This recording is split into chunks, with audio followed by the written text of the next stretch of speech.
Chapter 1. The Awakening of the Steppe. Close your eyes. Let the noise of the modern world fade away like morning mist. Feel yourself drifting backward through time, through centuries of concrete and steel, through the industrial age, through the Renaissance, through medieval kingdoms, until you reach a place where the earth itself seems endless. You are standing on the Mongolian steppe. The year is 1200. The sun rises over an ocean of grass that extends farther than the eye can see. There are no cities here, no monuments of stone, no cathedrals reaching toward heaven, just the wind, the grass, and the sky. The air is crisp and clean, carrying with it the scent of wild herbs and the distant promise of rain. In every direction, the land rolls gently, swelling and dipping like the surface of a great green sea frozen in motion. This is a land that appears empty to the untrained eye, but you are not alone. In the distance, barely visible against the morning light, dark shapes move across the grassland. Horses, hundreds of them. And riding those horses, a people who have lived this way for thousands of years. Nomadic herders who follow the seasons, who know every plant, every water source, every hidden valley of this immense wilderness. These are the Mongols. And in this moment, at the dawn of the 13th century, they are about to change the world in ways that still echo through our present day. But to understand what is about to unfold, to comprehend how a people with no written language, no permanent cities, and no unified government would come to rule the largest contiguous land empire in human history, we must first understand this place, the steppe, the eternal grassland that shaped everything about who the Mongols were. The Mongolian plateau sits in the heart of Central Asia, a vast, elevated region surrounded by some of the most inhospitable terrain on Earth. To the north lie the frozen forests of Siberia. To the west stretch the deserts of Central Asia. To the south rise the impassable mountains of Tibet and the Himalayas. And to the east, the Great Wall that China built specifically to keep steppe peoples out. This isolation shaped the Mongol people in profound ways.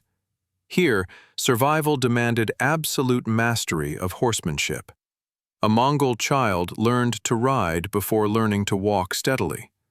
By age 4 or 5, children could control a horse at full gallop. By adolescence, they could shoot a bow accurately while riding at speed, sleep in the saddle during long journeys, and navigate by stars and landmarks across trackless grassland. The animals were everything. Horses provided transportation, military power, and kumis, fermented mare's milk that was both food and mild intoxicant. Sheep gave wool, meat, and milk. Goats provided similar resources on rougher terrain. Camels carried heavy loads during migrations. The entire Mongol economy, society, and way of life revolved around these herds and the seasonal movement required to sustain them. Life followed ancient rhythms. In summer, tribes moved to higher pastures where grass grew thick and water ran clear from mountain streams. In winter, they descended to sheltered valleys where livestock could survive the brutal cold that sometimes reached 40 degrees below zero. Spring and autumn were times of transition, of packing up entire households into carts and moving hundreds of miles to reach the next grazing ground. Community lived in gurs, circular felt tents that could be assembled or disassembled in less than an hour. These homes were remarkably sophisticated, with wooden frames that could be collapsed and transported, layers of felt that provided insulation against both heat and cold, and a central hearth where the eternal fire burned. The gur's circular design had spiritual significance as well, representing the circle of the sky, the cycle of seasons, and the unity of family. But do not mistake this nomadic life for primitive simplicity. The Mongols possessed deep and complex knowledge. They understood weather patterns with precision that allowed them to predict storms days in advance. They knew which plants could heal and which could kill. They practiced veterinary medicine on their animals with remarkable effectiveness.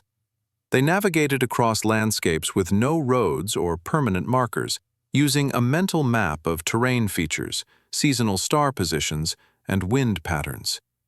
Their society, too, was far more organized than outsiders assumed. Tribes were led by khans, chiefs whose authority came from a combination of hereditary status, demonstrated wisdom, and the consent of the tribe's elders. Decisions of importance were made in councils called kurultai, where leaders gathered to debate and reach consensus. Justice was administered according to ancient customary law, passed down orally through generations. Yet this was also a world of constant struggle. Tribes competed fiercely for the best grazing lands. Raids were common, swift attacks in which warriors would sweep down on rival camps, seizing livestock, supplies, and sometimes people. These raids were not simply theft. They were a form of wealth redistribution, a way for younger sons without inheritance to gain resources and a testing ground for military skill. Blood feuds could span generations. If a man from one clan killed someone from another, the victim's relatives were honor-bound to seek revenge. This created cycles of violence that could devastate entire tribes. At the same time, complex systems of alliance through marriage helped create bonds between groups, weaving together the various Mongol tribes into a broader, if fractious, cultural network. Religious life centered on Tengrism, the worship of the eternal blue sky, Tengri, and the spirits that inhabited the natural world. Shamans served as intermediaries between the human and spirit realms, conducting rituals to ensure good weather, healthy herds, and success in war. The Mongols believed that certain mountains, rivers, and springs possessed spiritual power. They made offerings at these sacred places, leaving gifts of food, kumis, or strips of blue cloth tied to branches. Death, too, was handled according to ancient traditions. When someone of importance died, they were often buried in secret locations, sometimes with their favorite horse killed and buried alongside them. The burial site would be concealed, sometimes with 1,000 horses driven over it to erase all traces. The Mongols believed that the spirit continued after death, traveling to the realm of ancestors, and they did not want graves disturbed or desecrated by enemies. This, then, was the world into which Temüjin was born around the year 1162. A world of endless horizons, fierce independence, ancient traditions, and constant uncertainty.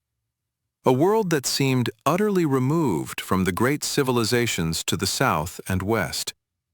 A world that great empires viewed as barbarous, primitive, irrelevant. They were wrong.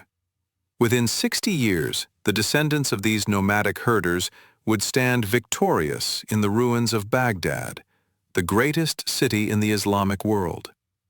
They would control territory stretching from the Pacific Ocean to the gates of Vienna. They would destroy kingdoms that had stood for centuries and create the largest empire the world had ever seen. But that transformation begins not with armies or grand strategies. It begins with a single child, born in a time of chaos, whose early life would be marked by betrayal, suffering, and a determination that would reshape the world. Let us turn now to his story. Let us meet the boy who would become Genghis Khan. Chapter 2. A child named Temüjin. The night Temüjin was born, his father, Yasuge, held a piece of dark blood in his tiny fist. At least, that is what the legends say. The shamans interpreted this as a powerful omen. The child gripped a clot of blood, suggesting he would be a great warrior who seized victory from his enemies. Whether this detail is historical truth or symbolic story, it reveals how Temüjin's life would later be remembered as destiny written from the very beginning. His father, Yasuge, was a minor chieftain of the Borjigin clan, part of the larger Mongol tribal confederation. Yasuge had earned respect through skill in battle and clever political maneuvering, but he was far from the most powerful leader on the steppe. His family possessed modest herds, a handful of loyal warriors, and connections through marriage to other clans. They lived as most Mongols did, moving with the seasons, tending animals, navigating the complex web of alliances and rivalries that defined steppe politics. Temüjin's mother, Hoylun, had herself been the subject of a dramatic episode. According to the Secret History of the Mongols, the oldest surviving Mongolian text, written shortly after Genghis Khan's death, Hoylun had originally been married to a member of the Merkid tribe. Yasuge encountered the newly married couple traveling and, with the help of his brothers, pursued and captured Hoylun, making her his wife.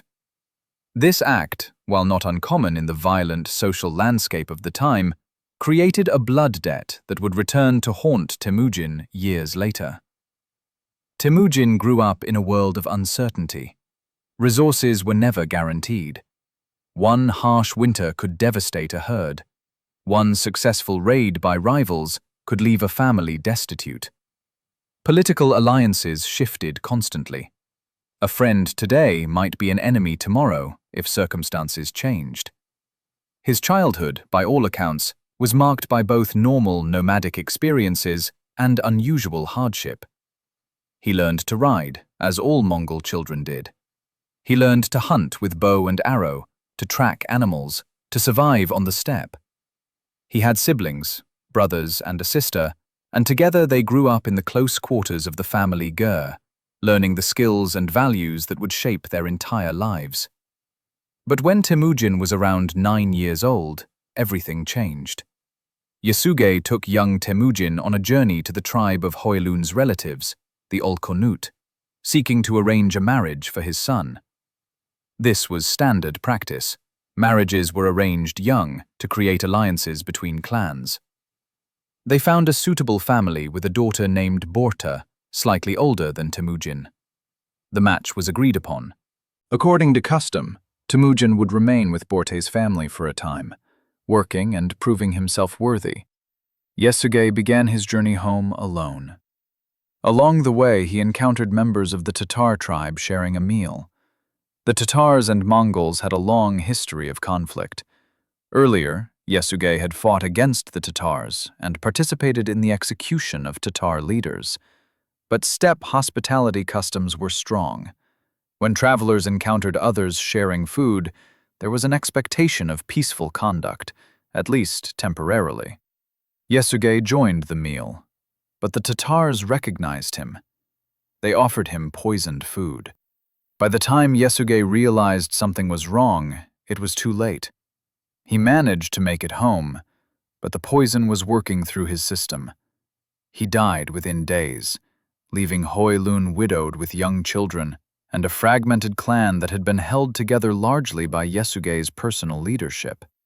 What happened next reveals the brutal pragmatism of steppe society.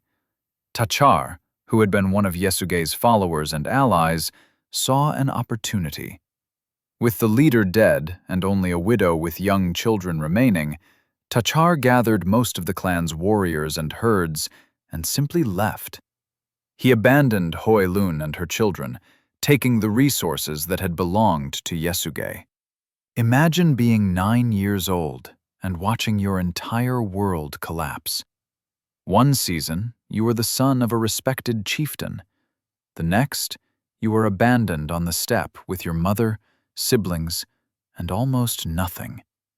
No warriors to protect you, few animals to sustain you, no powerful allies to call upon. Many would have died. Steppe winters were merciless. Without adequate supplies, without the protection of a larger group, survival seemed almost impossible. But Hoylun was extraordinary. The secret history describes her rallying her children with fierce determination. They would survive through foraging, fishing, and hunting. They ate wild onions and garlic, roots and berries, fish from rivers, small game caught with improvised traps. Hoelun taught her children resilience, resourcefulness, and the absolute necessity of family loyalty. Temüjin learned lessons during these years that would shape his entire philosophy of leadership. He learned that traditional tribal loyalties were conditional. He learned that when fortune turned, even supposed allies would abandon you. He learned that survival required absolute self-reliance, and that strength was the only reliable currency. But the family's troubles were far from over. As Temüjin entered adolescence, tensions developed with his half-brother Begter, who was from Yesugei's previous marriage. The exact nature of their conflict is debated. Sources suggest disputes over food, hunting spoils, and status within the struggling family. In a shocking incident that later sources would interpret as demonstration of Temüjin's ruthless will, he and his full brother Kasar ambushed and killed Begter. The murder of a family member was a profound violation of social norms. Hoelun was reportedly furious, comparing her sons to wild animals that turn on each other. Yet the incident also established Temüjin's position as unquestioned leader among the siblings. It demonstrated a willingness to eliminate threats decisively, regardless of social conventions, a trait that would characterize his later rule. The Taichud clan, Tachar's people who had abandoned Temüjin's family, eventually heard that Yesugei's son was growing into a potentially dangerous young man. Worried that he might seek revenge when older and stronger, they decided to neutralize the threat. Raiders came to the family camp and captured Temüjin, placing him in a wooden kang, a heavy wooden collar locked around the neck that prevented escape and marked the wearer as a criminal or slave. He was taken to the Taichud camp, where he would be kept as a prisoner, possibly eventually executed. This should have been the end of Temüjin's story. Just another young man destroyed by the violent politics of the steppe, forgotten by history. But one night, during a celebration when his captors were drunk and distracted, Temüjin made his escape. Despite the kang, despite having no weapons or resources, he slipped away into the darkness. He eventually found help from a family sympathetic to his plight, likely people who had been loyal to his father and disapproved of how Hoelun had been treated. With their assistance, the kang was removed, and Temüjin disappeared back into the vast grassland. This escape became part of his growing legend. Here was a young man who had lost everything, been reduced to the status of a criminal, yet through courage and determination had freed himself. The experience reinforced his emerging worldview. Rely on yourself, trust carefully, reward loyalty absolutely, and never show mercy to enemies who would destroy you given the chance. When Temüjin returned to his family, he was no longer a child. He was around 16, hardened by years of poverty and struggle, marked by betrayal and survival. And he began to think beyond mere survival. He began to think about power. His first strategic move was to reclaim Borta, the girl to whom he had been betrothed years earlier. Despite his family's fall in status, Borta's family honored the engagement. The marriage was completed, and Borta joined Temüjin's small household. This marriage would prove one of the most important relationships of his life. Borta would remain his primary wife, his closest advisor, and the mother of his heirs throughout all his future triumphs. But then came another catastrophe, one that would set in motion the events leading to Temüjin's rise. Remember the Merkid tribe, the people from whom Yesugei had taken Hoelun years before? They had not forgotten. Blood debts on the steppe were paid across generations. The Merkids launched a raid on Temüjin's small camp, seeking revenge by capturing the women of Yesugei's family. In the chaos, Temüjin, his mother, and siblings escaped into the nearby forest. But Borta was captured, carried away by the Merkid raiders as payment for the long-ago insult to their tribe. This moment was pivotal. Temüjin was still young, still poor, still without significant warriors or resources. Rescuing Borta seemed impossible. The Merkids were powerful. He had no army. But Temüjin understood something crucial. He needed allies, and he needed them desperately. This crisis forced him to begin building the political and military networks that would eventually transform him from a struggling nomad into the founder of an empire. He turned to two figures who would play enormous roles in his rise: Togrul, Khan of the Kerate tribe and a former ally of Yesugei, and Jamuka, a childhood friend from another clan. Through a combination of appealing to old loyalties, offering future benefits, and demonstrating his potential as a capable leader, Temüjin convinced both men to support a rescue mission. The combined force, still modest by steppe standards, attacked the Merkid camp. They achieved surprise and tactical success. Borta was recovered, along with other captives. The Merkid raiders were scattered. It was Temüjin's first real military victory, and it announced his emergence as a player in steppe politics. But Borta returned pregnant. The child, later named Yochi, would always carry a shadow of uncertainty about his paternity. Was he Temüjin's son, or the son of a Merkid captor? Temüjin publicly acknowledged Yochi as his own, and Borta remained his honored wife. But the question would create political complications later, particularly regarding succession. Temüjin was now around 20 years old. He had survived abandonment, poverty, capture, and loss. He had demonstrated courage, cunning, and leadership. He was gathering loyal followers, drawn by his growing reputation and his practice of generously sharing any spoils with his companions. The stage was set. The boy who had nearly died a dozen times over was about to begin his transformation into something the world had never seen before.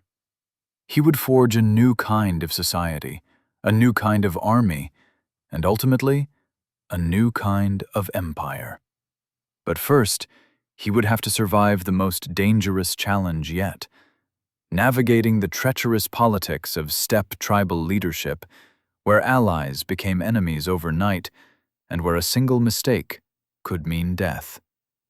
Let us follow him into those years of alliance and betrayal as Temüjin begins to build the foundation of Mongol unity. Forging the Iron Law. The relationship between Temüjin and Jamuka began as brotherhood and ended in blood. Understanding why reveals everything about the revolutionary transformation Temüjin would impose upon Mongol society. In their early alliance, after the successful rescue of Borta, the two men became andas, sworn brothers, a bond considered sacred in Mongol culture. They exchanged gifts, pledged mutual support, and for a time, their camps moved together, their followers mingling, their fortunes intertwined. Both were charismatic leaders, attracting followers from various clans. Both were skilled warriors and capable tacticians. On the surface, they seemed natural partners in the chaotic political landscape of the late 12th century steppe. But beneath the surface, they represented fundamentally different visions of Mongol society.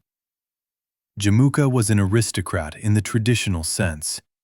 He came from a noble lineage, believed in the existing tribal structure, and thought leadership should follow hereditary lines and established customs.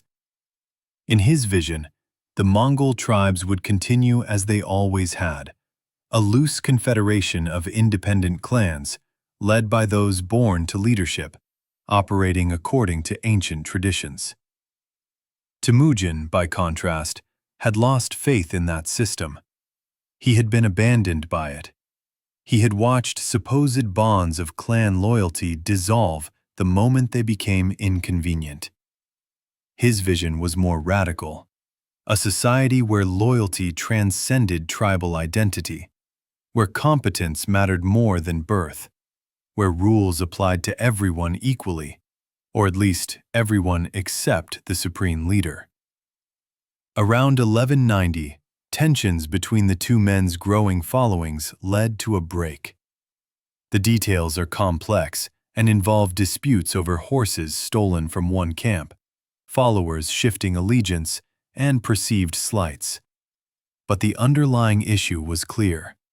Both men were attracting followers, and the steppe was not big enough for two ascending leaders with incompatible visions.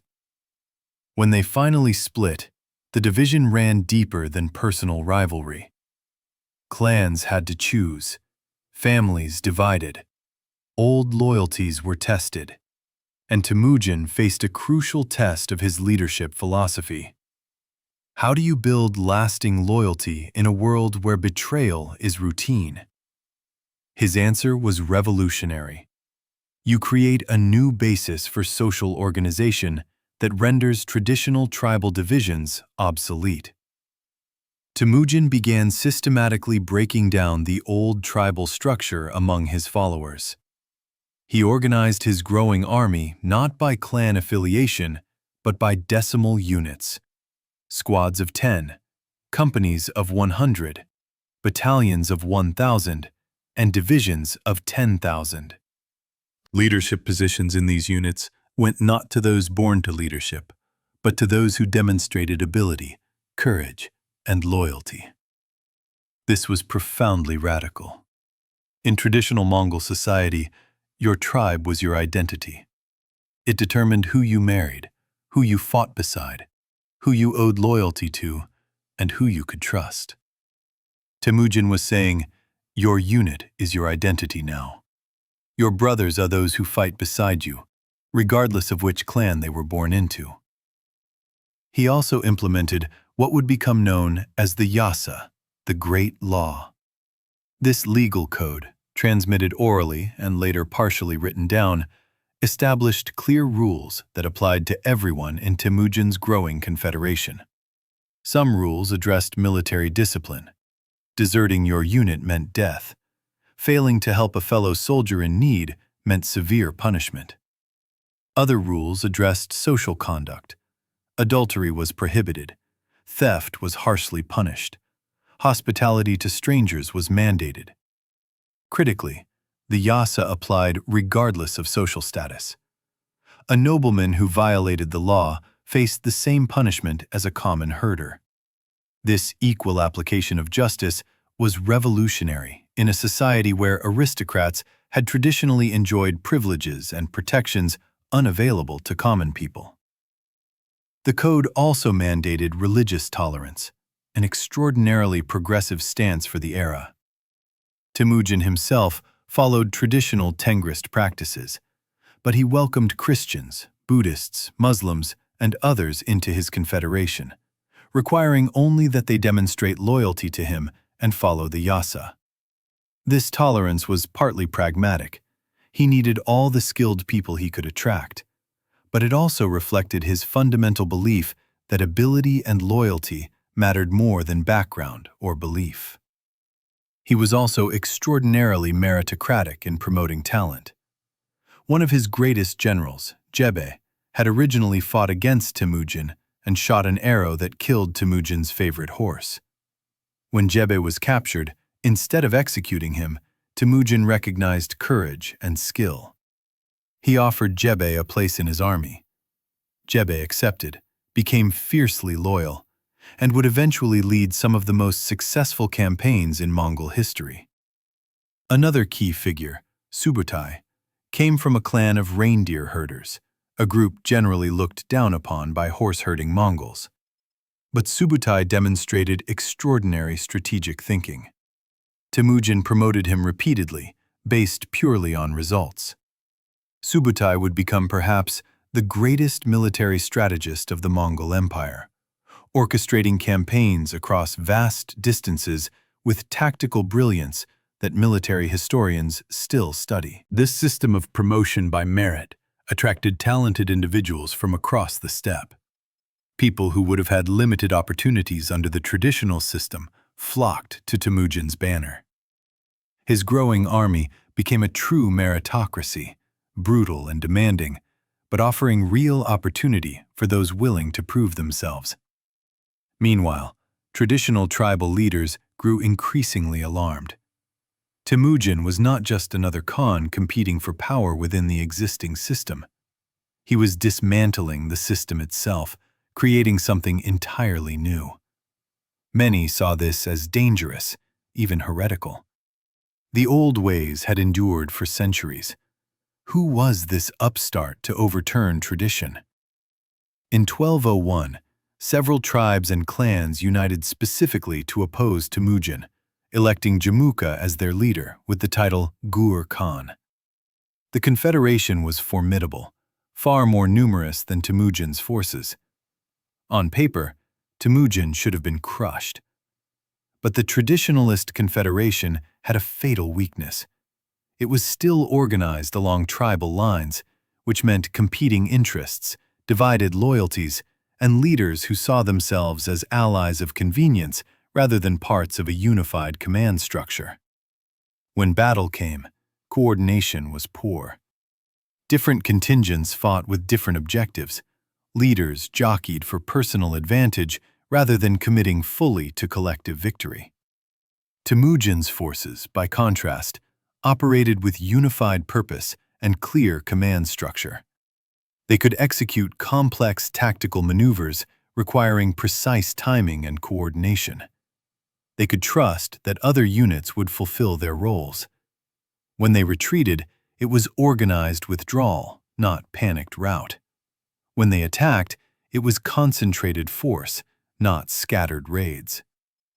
The Battle of Koiten in 1201 was not a decisive military victory. Neither side was completely destroyed, but it revealed the fundamental superiority of Temüjin's organizational system. His forces inflicted disproportionate casualties and maintained discipline even when outnumbered. Crucially, after the battle, many warriors from the opposing side defected to Temüjin, attracted by stories of his leadership and the opportunities available in his army. Jamuka's coalition began to fracture. Some tribes withdrew, others opened secret negotiations with Temüjin. The traditional system was proving unable to counter the disciplined, merit-based, ideologically unified force that Temüjin had created. Over the next several years, Temüjin systematically defeated or absorbed rival tribes. He fought the Tartars, the people who had poisoned his father, and decisively crushed them, executing their leaders and distributing survivors among his own units where they would be assimilated. He overcame the Merkids, finally achieving full revenge for Borta's abduction. He confronted the Naimans, a powerful Western tribe with Chinese cultural influences, defeating them despite their sophisticated equipment and numerical advantages. Throughout these campaigns, Temüjin balanced ruthlessness with generosity. Those who surrendered promptly and pledged loyalty were welcomed, their leaders often incorporated into his command structure. Those who resisted and then surrendered might be accepted or might face execution, depending on circumstances. But those who surrendered, received mercy, and then betrayed him, faced terrible retribution. The lesson was clear. One betrayal would be forgiven, one chance given. A second betrayal meant death. This pragmatic approach to justice created a powerful incentive structure. It was always better to join Temüjin early. It was sometimes acceptable to join after initial resistance, but it was fatal to pretend loyalty while plotting treachery. Jamuka became increasingly isolated. His aristocratic allies had been defeated or had abandoned him. His own followers grew disillusioned with his inability to match Temüjin's success. Finally, in 1205, Jamuka's own men captured him and brought him to Temüjin as a prisoner, hoping for reward. Temüjin faced a choice. Jamuka had been his friend, then his enemy. They had competed for the soul of Mongol society, and Temüjin had won. What now? According to traditional accounts, Temüjin offered Jamuka reconciliation, proposing they become brothers once again. Jamuka refused. He had chosen his path and lost. He asked only for an honorable death, one without spilling blood, which was considered important for a person's spirit. Temüjin granted this request. Jamuka was executed by breaking his back, allowing his spirit to depart without blood touching the ground, and was buried with honor. But Temüjin had the men who betrayed Jamuka executed. The message was unmistakable. Loyalty was paramount. Even loyalty to an enemy was preferable to treacherous betrayal. By 1206, Temüjin had achieved what had seemed impossible. He had unified the fractious, endlessly divided Mongol tribes under a single leadership. The old tribal structure had been broken and reformed into something new. And in that year, a great Kurultai, a council of all the Mongol leaders, was convened. At this gathering, Temüjin was formally proclaimed Genghis Khan, a title whose exact meaning is still debated by scholars, but which is generally understood to mean something like universal ruler or oceanic Khan, suggesting authority as vast as the ocean. He was approximately 44 years old. He had spent his entire adult life unifying the Mongols, transforming them from a collection of feuding tribes into an organized, disciplined, ideologically unified force unlike anything the steppe had previously produced. Now, with internal unification complete, Genghis Khan turned his attention outward. The vast grassland was unified. The army was ready. The organizational structure was proven. And around this unified, disciplined, innovative force lay wealthy, ancient civilizations that had never faced anything quite like what was coming. The campaigns were about to begin. The Awakening of the Steppe. The year is 1162, but out here, in the rolling sea of grass under an endless sky, the exact year means nothing. Here, time is measured in seasons. The freezing winter that kills the weak, the brief spring thaw that brings new lambs, the long summer when the grass grows tall, and the autumn when herds are fattened for the coming cold. This is the Mongolian steppe, a land without borders, without cities, without walls. A vast ocean of grass stretching from the forests of Siberia to the Gobi Desert, from the mountains of the Altai to the plains of Manchuria. It is a world where survival depends not on what you build, but on what you can carry, not on where you stay, but on where you go. The people here are nomads. They live in round felt tents called gers, which can be packed up and moved in less than an hour. They follow the rhythm of their animals, horses, sheep, goats, cattle, moving with the seasons in search of fresh pasture. They drink fermented mare's milk called idog, eat dried meat and cheese, and sleep under the stars. To outsiders, settled farmers in China, Persia, or Russia, these people seem primitive, savage, uncivilized. But they are not. They are survivors, masters of a harsh and unforgiving land. And from this world of wind and grass and open sky, there will soon emerge a man who will change the course of history forever. His name is Temüjin.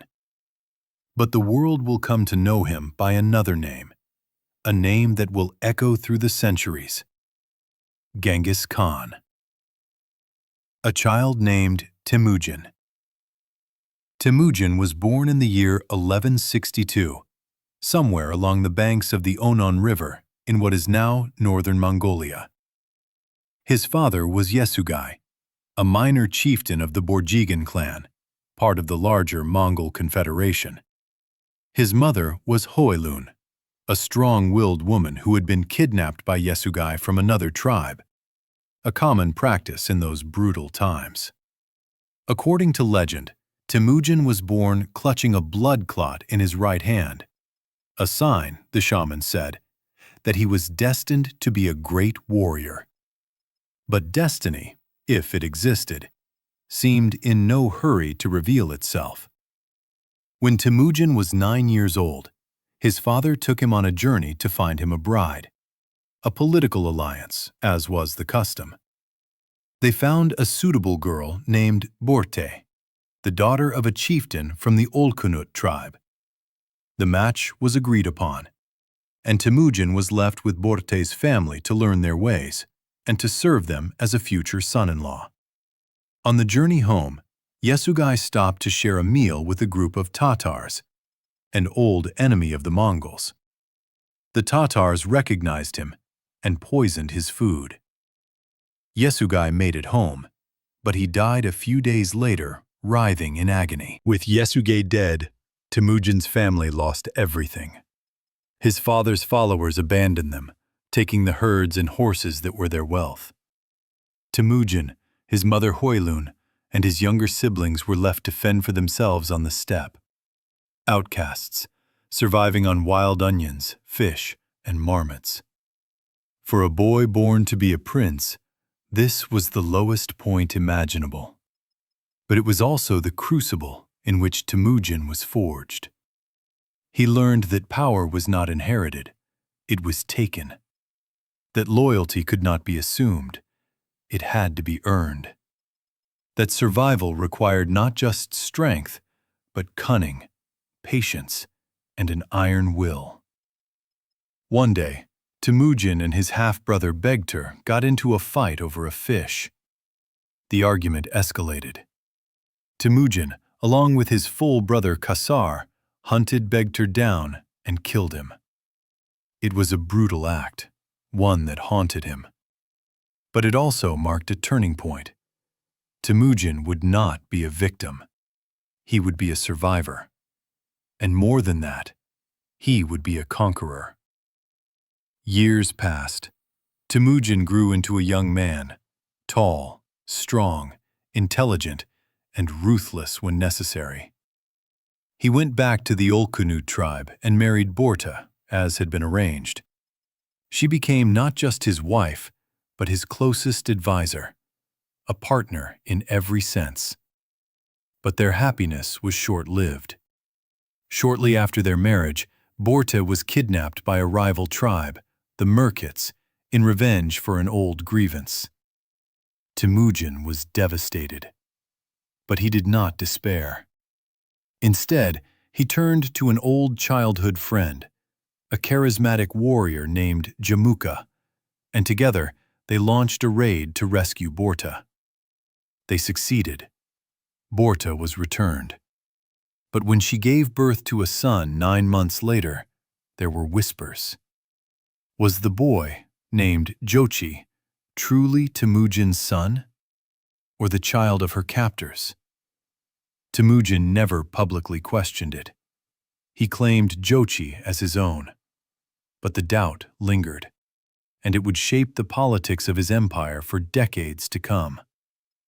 This rescue mission, however, had done more than reunite Temüjin with his wife. It had proven him to be a leader, a man who could inspire loyalty, organize warriors, and achieve the impossible. His reputation began to grow. Forging the Iron Law. By the early 1200s, the Mongolian steppe was a patchwork of rival tribes, clans, and confederations, constantly fighting, raiding, betraying, and allying with one another. There was no central authority, no overarching government, just endless cycles of blood feuds and shifting power. Temüjin saw this chaos, and he saw opportunity. Over the next decade, through a combination of military brilliance, strategic marriages, brutal reprisals, and shrewd alliances, Temüjin began to unite the Mongol tribes under his leadership. He defeated the Tartars, the tribe that had killed his father, and ordered the execution of every Tartar male taller than the axle of a cart, ensuring they could never rise again. He fought his old friend Jamuka, who had become his greatest rival. Their conflict was personal, ideological, and inevitable. Jamuka believed in the old aristocratic order, rule by bloodline. Temüjin believed in meritocracy, rule by ability. When Temüjin finally captured Jamuka, he offered him a place by his side. Jamuka refused. According to tradition, he asked to be executed without shedding blood, a sign of respect. Temüjin honored the request and had him killed by breaking his back. In 1206, at a great assembly called a Kurultai, the Mongol tribes formally united under Temüjin's leadership. He was given a new title, Genghis Khan, which likely means universal ruler or oceanic ruler. He was around 44 years old, and his reign had just begun. Genghis Khan understood that to hold his empire together, he needed more than military victories. He needed laws. He needed structure. He needed ideology. So he created the Yasa, a legal code that applied to all Mongols, regardless of tribe or clan. It covered everything from theft and adultery to military discipline and religious tolerance. It was harsh. Death was the penalty for many crimes, but it was also fair. Everyone, from the lowest soldier to Genghis Khan himself, was subject to the same rules. The Yasa did something revolutionary. It replaced tribal loyalty with loyalty to the state. It made being Mongol an identity, not just a bloodline. Genghis Khan also restructured Mongol society along military lines. The entire population was organized into units of 10, an Arban, squad of 10, a Jakhun, company of 100, a Mingan, regiment of 1,000, and a Tumen, division of 10,000. Every able-bodied man was a soldier. Every soldier had a place. Promotion was based on merit, not birth. A commoner could rise to command a Tumen if he proved himself. This was unheard of in feudal societies, where your fate was determined by your ancestry. Genghis Khan also promoted religious tolerance. He himself followed the shamanistic traditions of the steppe, but he exempted priests, monks, and religious scholars from taxes and military service. He invited scholars and holy men from all faiths to his court. He believed that all religions had value, and that tolerating them made his empire stronger. This combination of meritocracy, law, and tolerance created something unprecedented. A disciplined, motivated, and unified force that could move faster, strike harder, and endure longer than any army the world had ever seen. The army without equal. The Mongol army was unlike anything that had come before it. It was not just an army, it was a machine, a living, breathing, adaptive engine of conquest. At its core was the Mongol warrior himself. From the age of 3, Mongol children learned to ride horses. By 5, they could shoot a bow from horseback. By 10, they were part of hunts, coordinated operations involving thousands of riders encircling and trapping game over hundreds of miles. These hunts were training exercises for war. The Mongol warrior was a master horseman, capable of riding for days without rest, sleeping in the saddle, and living off the land. He carried a composite bow, short, powerful, and accurate up to 300 meters. He had two types of arrows, light ones for distance, heavy ones for penetration. He also carried a lance, a saber, and sometimes a lasso for pulling enemy riders from their horses. Each warrior had multiple horses, usually 4 or 5, which he rotated throughout the day. This allowed the Mongol army to cover 60 to 80 miles a day, far faster than any contemporary force.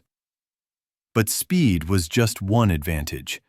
The Mongols also had discipline and coordination. They used signal flags, drums, and horns to communicate across vast distances. They practiced complex maneuvers, feigned retreats, envelopments, ambushes, until they became second nature. They gathered intelligence obsessively. Before invading a region, Mongol scouts would spend months or even years mapping the terrain, identifying water sources, studying enemy defenses, and recruiting local guides and informants. They knew their enemies better than their enemies knew themselves. And when the time came to strike, they struck with overwhelming force. They used psychological warfare, spreading terror through stories of massacres, sending spies to spread rumors, and offering cities a choice: surrender and live, or resist and be annihilated. Often, cities chose to surrender, and when they did, the Mongols were surprisingly merciful, allowing local rulers to stay in power, protecting trade routes, and integrating skilled craftsmen and engineers into their own ranks. But when a city resisted, when it killed Mongol envoys or fought back fiercely, the Mongols showed no mercy. Entire populations were slaughtered, buildings were razed, irrigation systems were destroyed. The message was clear: defiance has consequences. Masters of the Horizon. With the Mongol tribes united and his army perfected, Genghis Khan turned his gaze outward. His first target was the Western Xia, a kingdom in what is now northwestern China. The Xia were wealthy, controlling key trade routes along the Silk Road. Genghis Khan demanded their submission. They refused. The Mongols invaded in 1209, using a combination of cavalry raids and siege warfare. The Xia had never faced an enemy like this. By 1210, they were forced to submit and pay tribute. Next came the Jin dynasty, which ruled northern China. The Jin were powerful, far more so than the Xia, but they were also arrogant. They underestimated the Mongols, seeing them as barbarians. They were wrong. In 1211, Genghis Khan launched a full-scale invasion. The Mongols swept through Jin territory, bypassing fortified cities and attacking supply lines, communication hubs, and administrative centers. They captured engineers and siege experts from the Jin and learned how to assault walled cities using catapults, battering rams, and gunpowder weapons. By 1215, the Mongols had captured the Jin capital of Zhongdu, modern-day Beijing. The city burned for more than a month. Chapter 7. Cities of Dust and Memory. After Ögedei's death in 1241, the Mongol Empire entered a period of political complexity. The succession was disputed. His widow, Töregene, served as regent for 5 years, skillfully managing politics to secure the throne for her son, Guyuk, in 1246. But Guyuk died in 1248, possibly poisoned, possibly from alcoholism or natural causes. Another regency followed, this time by Guyuk's widow, until finally, in 1251, Monk, grandson of Genghis Khan through his youngest son Tolui, was elected Great Khan. These succession struggles consumed nearly a decade and distracted from military expansion, but they also demonstrated the empire's fundamental stability. Despite internal political tensions, the basic structure held. Provincial governors continued administering territories, armies remained disciplined, the Yam communication system kept the vast empire connected, the institutions Genghis Khan had established proved remarkably resilient. Monk was a capable, serious ruler who brought renewed focus to both administration and conquest. He organized the empire's bureaucracy, conducted censuses to improve tax collection, and initiated new campaigns to expand Mongol territory. Two campaigns were particularly significant: the completion of the conquest of China and the invasion of the Middle East. The Chinese campaign was delegated to Monk's younger brother, Kublai, who would later become the most famous of Genghis Khan's descendants. The Middle Eastern campaign was entrusted to another brother, Hulegu, who would lead what became one of the most consequential military operations in medieval history. In 1253, Hulegu set out from Mongolia with a massive army. Estimates range from 120,000 to 150,000 warriors, one of the largest forces the Mongols had ever assembled.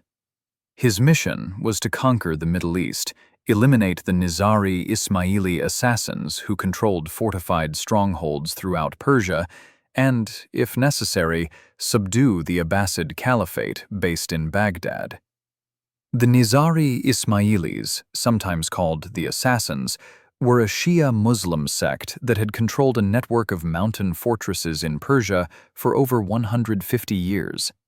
They were famous, and feared, for their practice of political assassination. The name assassin may derive from them, though the etymology is debated. They were led by a figure called the Imam, and their main stronghold was the supposedly impregnable fortress of Alamut in the Alborz Mountains. Hulegu's campaign against them was methodical. Fortress after fortress was besieged with overwhelming force and sophisticated siege equipment. The Mongols had by now mastered siege warfare completely, employing Chinese engineers, Persian experts, and their own innovations. Against such siege capabilities, even the most formidable fortresses could not hold indefinitely. In 1256, Alamut itself fell. The Imam surrendered, was promised safe conduct, and was eventually executed, the Mongols honoring the letter of their agreement by not killing him themselves, but rather sending him to Mongolia, where he was killed en route or upon arrival. With the Imam dead and their fortresses captured, the Nizari Ismaili threat was neutralized. A power that had defied multiple Islamic empires for over a century was broken in less than 3 years. With that objective achieved, Hulegu turned his attention to Baghdad. Baghdad in the mid-13th century was a shadow of its former glory, but still a city of immense importance. For 5 centuries, it had been the seat of the Abbasid Caliphate, the symbolic and often actual center of the Islamic world.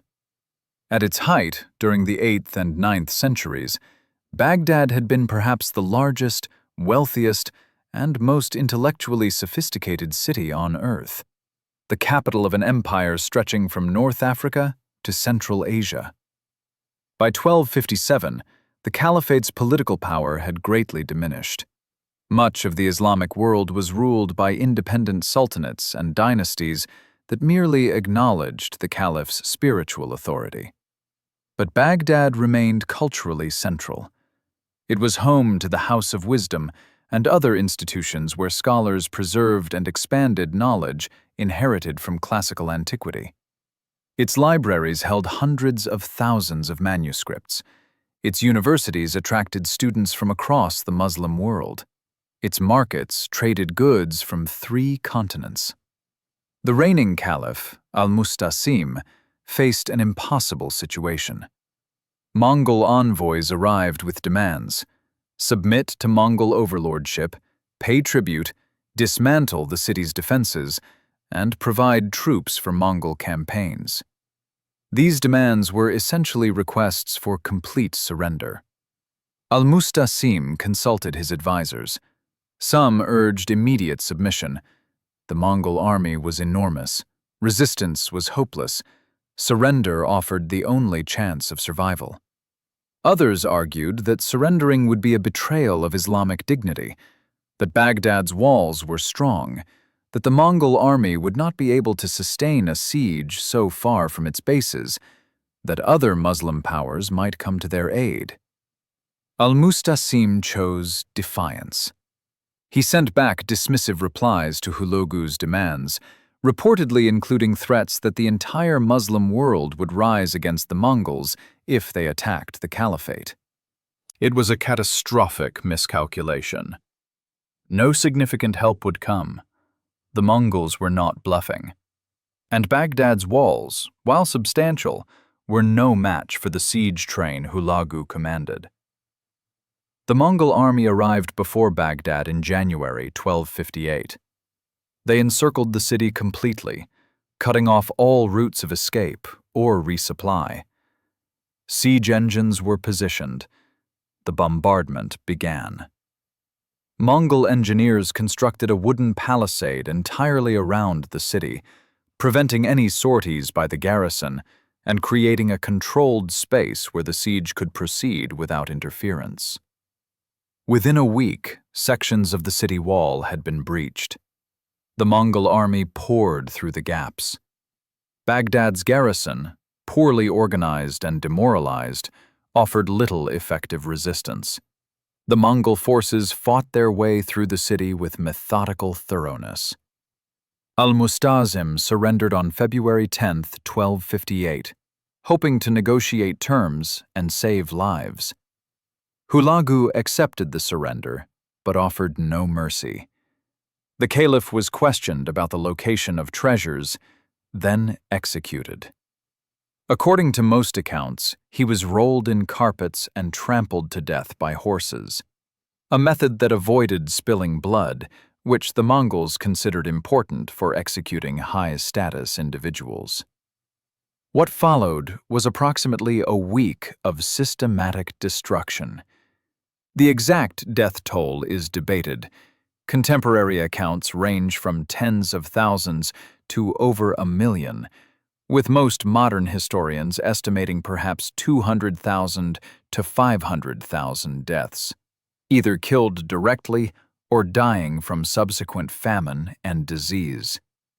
The Mongol army killed soldiers, looted wealth, enslaved craftsmen and specialists, and killed or expelled much of the remaining population. The city's libraries were particular casualties. Thousands upon thousands of manuscripts, works of philosophy, mathematics, astronomy, medicine, history, literature were destroyed. Some accounts describe the Tigris River running black with ink from manuscripts thrown into its waters. While this image is likely somewhat metaphorical, the loss of knowledge was genuine and enormous.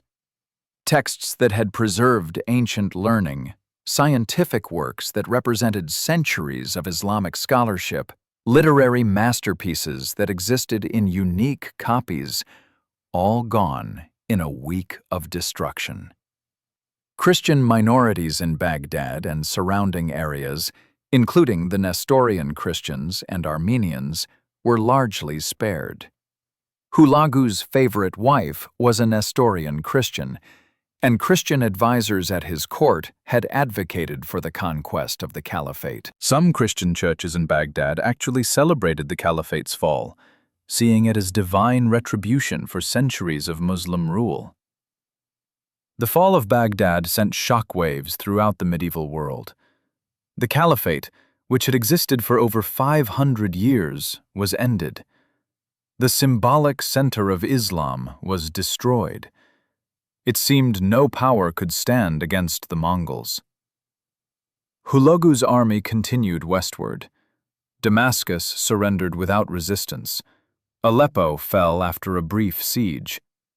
Much of Syria came under Mongol control.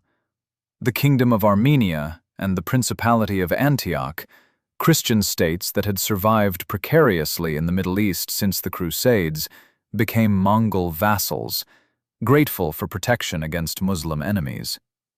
Only Egypt and the Mamluk Sultanate remained as significant Muslim powers not yet under Mongol control. The Mamluks, Slave soldiers who had seized power in Egypt decades earlier received Mongol envoys demanding submission.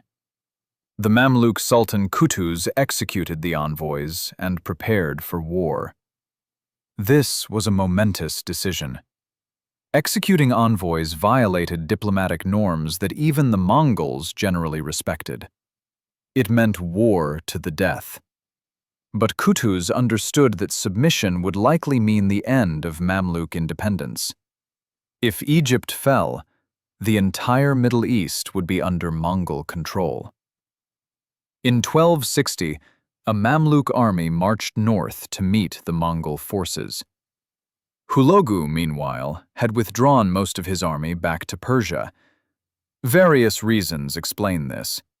Political tensions following Monka's death in 1259, need to secure his position in succession disputes, logistical challenges of sustaining a massive army in Syria. He left behind a smaller force under the general Kitbuka, perhaps 20,000 warriors, still formidable, but not the overwhelming force that had conquered Baghdad. The two armies met at Ain Jalut in the Jezreel Valley, in what is now northern Israel, on September 3, 1260. The Mamluks, using tactics learned from previous Mongol encounters, feigned retreat to draw the Mongol forces into an ambush. Mongol cavalry, pursuing what they thought was a fleeing enemy, found themselves surrounded by Mamluk forces emerging from concealed positions. The battle was fierce and close fought, but ultimately the Mamluks prevailed. Kitbuka was killed. The Mongol force was routed. Survivors fled back toward Mongol-controlled territory. Ain Jalut was the first clear, decisive defeat of a major Mongol army in open battle during their westward expansion. It proved the Mongols were not invincible. It established the Mamluks as the dominant power in the Middle East, and it roughly established the permanent boundary of Mongol expansion westward.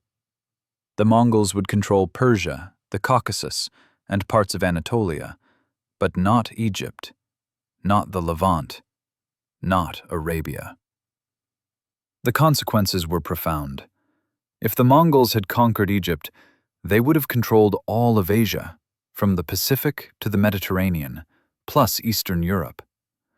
Instead, a boundary was established. The Islamic world, though traumatized and fractured, survived.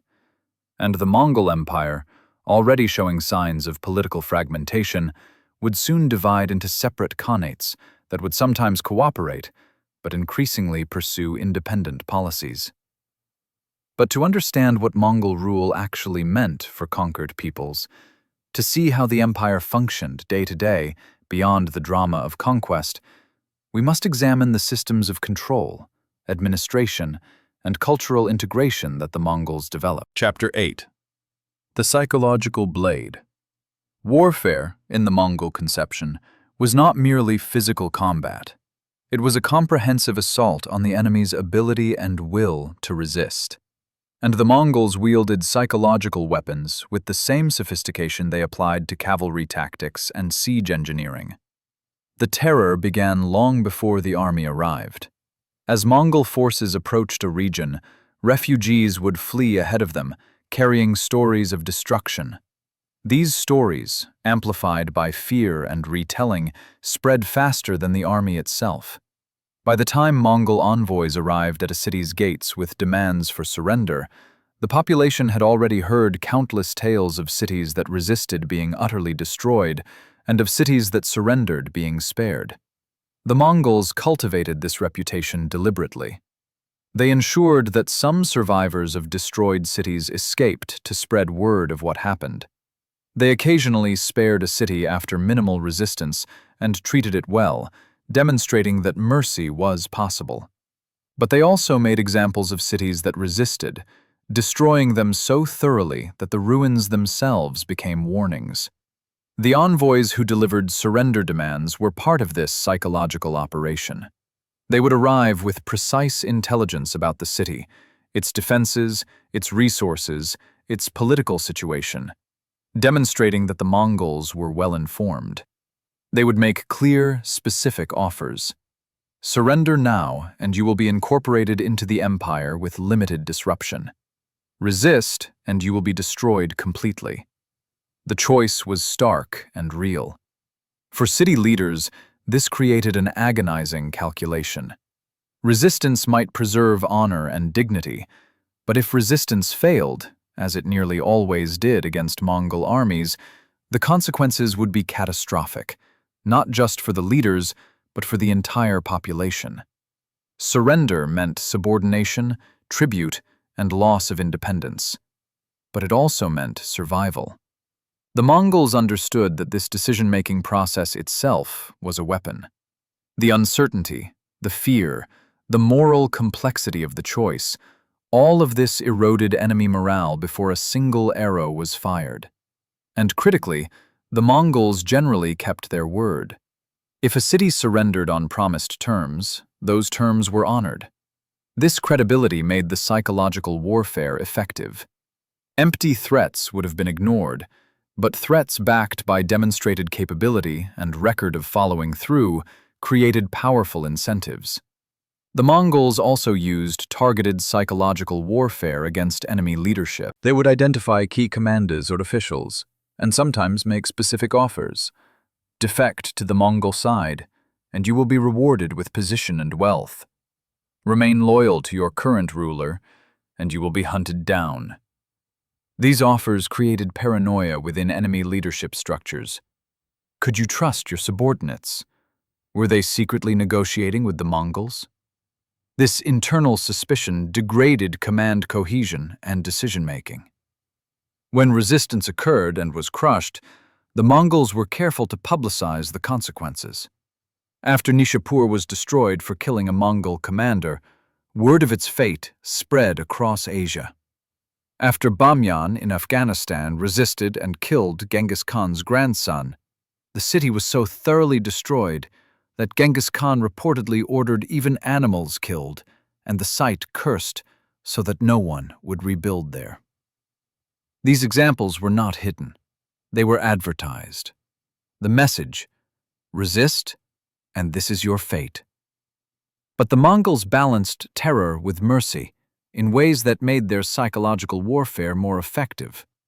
Craftsmen, engineers, administrators, and other skilled people were typically spared even when cities were destroyed. This created incentive structures. If you had valuable skills, you might survive even if your city fell. This encouraged skilled people to identify themselves, sometimes to defect before conquest, and generally to cooperate with Mongol administration afterward.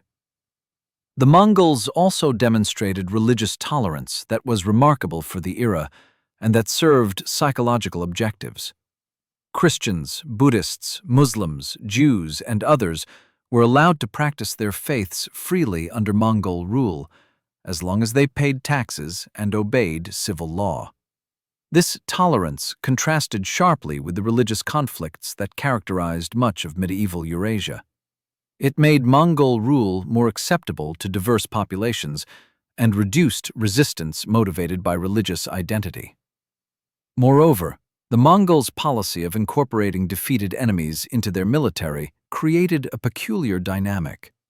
Warriors who fought bravely against the Mongols might, if they survived and surrendered, be offered positions in Mongol armies. Some of the most successful Mongol commanders had originally fought against them. This policy incentivized capable warriors to demonstrate their skill even in defeat, knowing that surrender might lead to opportunity rather than death. The psychological impact extended beyond immediate military campaigns to the governance of conquered territories. The Mongols implemented a form of control that historians sometimes call terror and tolerance. The terror was real. Rebellion or resistance was punished with extreme violence. But compliance was rewarded with relatively light governance.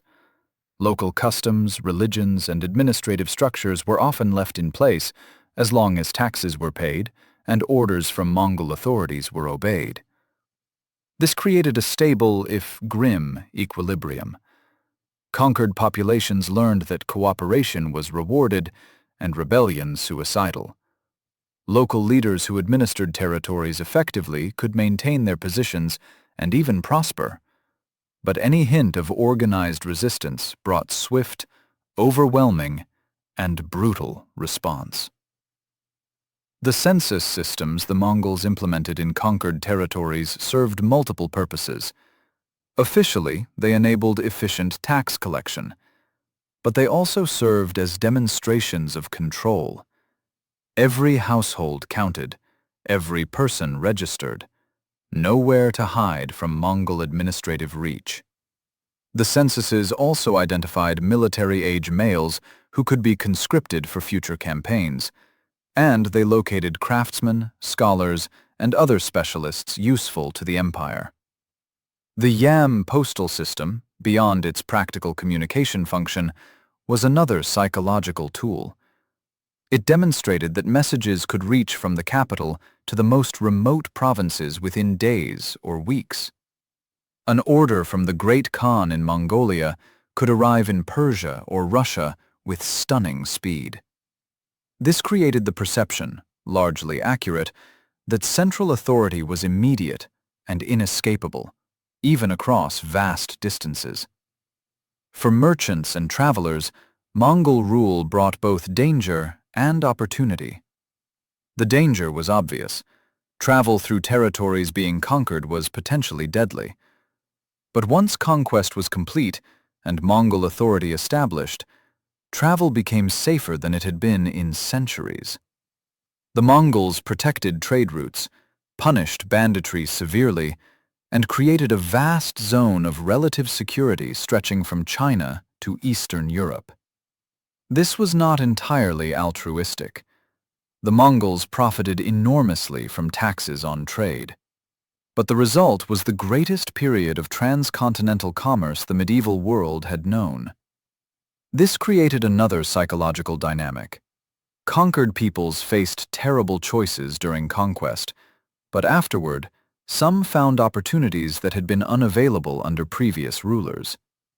A merchant might travel safely from Venice to Beijing, conducting trade that would have been impossible when those territories were divided among dozens of competing states. A scholar might find patronage at the Mongol court despite coming from a conquered people. Skilled administrators could rise to high positions regardless of ethnic background. The Mongols also engaged in what modern strategists might call information warfare. They maintained extensive intelligence networks, merchants, spies, diplomats, gathering information about potential targets years before invasion. When Mongol envoys arrived at a city, they often knew more about its internal politics, economic situation, and military capabilities than the city's own leaders realized. This information superiority allowed the Mongols to exploit divisions, identify potential collaborators, and target attacks at vulnerabilities. They also shaped how they were perceived through controlled release of information. Some atrocity accounts were exaggerated, not by their enemies, but by the Mongols themselves, to enhance their fearsome reputation. When you control the narrative about your own military effectiveness, you magnify your psychological impact beyond your actual forces. A relatively small Mongol army, backed by a reputation for invincibility, could control territory that would require far more troops if conquered by conventional means. Yet it's important to note that this psychological warfare had limits.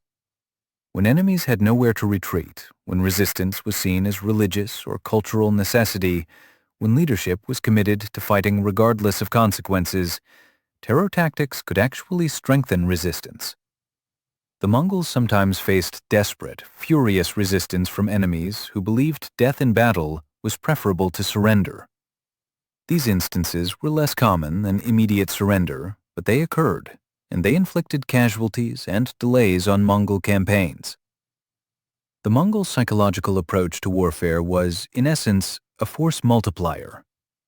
It allowed relatively small armies to conquer enormous territories by winning battles before they began, by making resistance seem futile, by offering incentives for cooperation, and terrible consequences for rebellion. It was sophisticated, systematic, and highly effective. But psychological control, however effective, required a foundation of genuine capability. The Mongols maintained their fearsome reputation because they consistently backed it up with military success. The terror was effective because it was credible. The offers of mercy were believed because they were honored. The entire system of psychological warfare rested on actual Mongol military, administrative, and organizational capabilities. And those capabilities had another dimension that would prove historically significant. The Mongol Empire, despite its origins in conquest and terror, became one of the greatest facilitators of knowledge exchange, cultural interaction, and technological transfer in medieval history. Let us turn to that aspect of their legacy. Chapter 9. Rivers of Knowledge. In 1275, a young Venetian merchant named Marco Polo arrived at the court of Kublai Khan in Khanbalik, the Mongol capital in China, now Beijing. He had traveled for over 3 years across Asia, through territories that no Western European had previously visited and returned to describe. He would remain in service to Kublai Khan for 17 years, traveling throughout China and Southeast Asia on diplomatic and commercial missions. When Marco Polo finally returned to Venice and recounted his experiences, many didn't believe him. His descriptions seemed too fantastical. Vast cities, sophisticated technologies, administrative systems of remarkable complexity, wealth beyond European imagination. His book, The Travels of Marco Polo, became a medieval bestseller, but was widely considered exaggerated or simply invented. But Marco Polo was not exaggerating. He was describing the reality of the Mongol Empire at its height, a vast, interconnected zone where trade, ideas, technologies, and people flowed across distances that had previously been nearly impassable. The Mongol conquests had, paradoxically, created something unprecedented. A relatively peaceful, secure, administratively unified zone stretching from the Pacific Ocean to Eastern Europe. Historians call this the Pax Mongolica, the Mongol Peace, and it represented one of the most significant periods of global integration in pre-modern history. The Yam system was central to this integration. At its peak, the network included perhaps over 1,400 stations positioned along major routes across the empire. Each station maintained fresh horses, food, and lodging for official messengers and travelers carrying appropriate credentials. A messenger could travel from Karakoram to the Black Sea, a distance of over 3,000 miles, in perhaps 6 weeks, a speed that would not be matched in those regions until the 19th century railroad era. This communication infrastructure served multiple purposes. It allowed the empire's rulers to receive information and transmit orders with unprecedented speed. It facilitated trade by reducing travel time and risk. It enabled the exchange of ideas, technologies, and cultural practices across vast distances. And it created, for the first time in history, something approaching a truly transcontinental economy and information network. Merchants exploited this system enthusiastically. Caravans traveled from Italy to China, from India to Russia, from Egypt to Mongolia. Goods that had previously passed through many hands, each adding cost and reducing quality, could now travel more directly. Chinese silk appeared in European markets in greater quantities and at lower prices than ever before. European glassware, Middle Eastern metalwork, Indian spices, Russian furs, all flowed along routes protected and facilitated by Mongol administration. The Mongols actively encouraged this trade because they profited immensely from it through taxes and tariffs. But they also understood that trade created bonds between regions, made the empire's existence valuable to merchants and cities, and reduced incentives for rebellion. A prosperous merchant community benefiting from Mongol peace had reason to support Mongol rule. Technologies diffused across the empire with remarkable speed. Chinese innovations in printing, gunpowder, papermaking, and compass navigation spread westward. Middle Eastern advances in astronomy, mathematics, and medicine traveled in multiple directions. European metallurgical techniques moved eastward. The Mongol Empire functioned as a vast technology transfer network, and this exchange accelerated innovation across Eurasia. Gunpowder weapons provide a striking example. Gunpowder had been known in China for centuries, used initially for fireworks and eventually for primitive weapons. The Mongols encountered these weapons during their conquest of China, recognized their potential, and immediately began adapting and improving them. They employed Chinese engineers to develop more effective gunpowder weapons and used these weapons in campaigns westward. By the late 13th century, knowledge of gunpowder had reached the Middle East and Europe, almost certainly transmitted through Mongol campaigns and trade networks. The impact on European warfare would eventually be revolutionary, undermining the dominance of armored cavalry and fortified castles. The technology that would eventually end the medieval military system itself traveled along routes the Mongol conquests had opened. The Mongols were also surprisingly active patrons of learning and culture, despite their origins as nomadic warriors. Kublai Khan's court became one of the great cultural centers of medieval Asia. He employed Chinese, Persian, Tibetan, and Central Asian scholars. He commissioned histories, supported astronomical observatories, patronized artists and craftsmen from across the empire. Under Mongol rule, Chinese mathematical and astronomical knowledge reached the Middle East in unprecedented detail.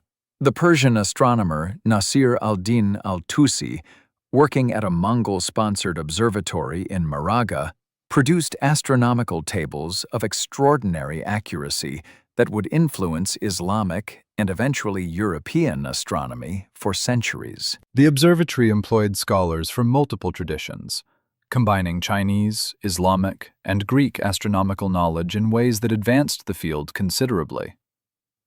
Medical knowledge also circulated extensively.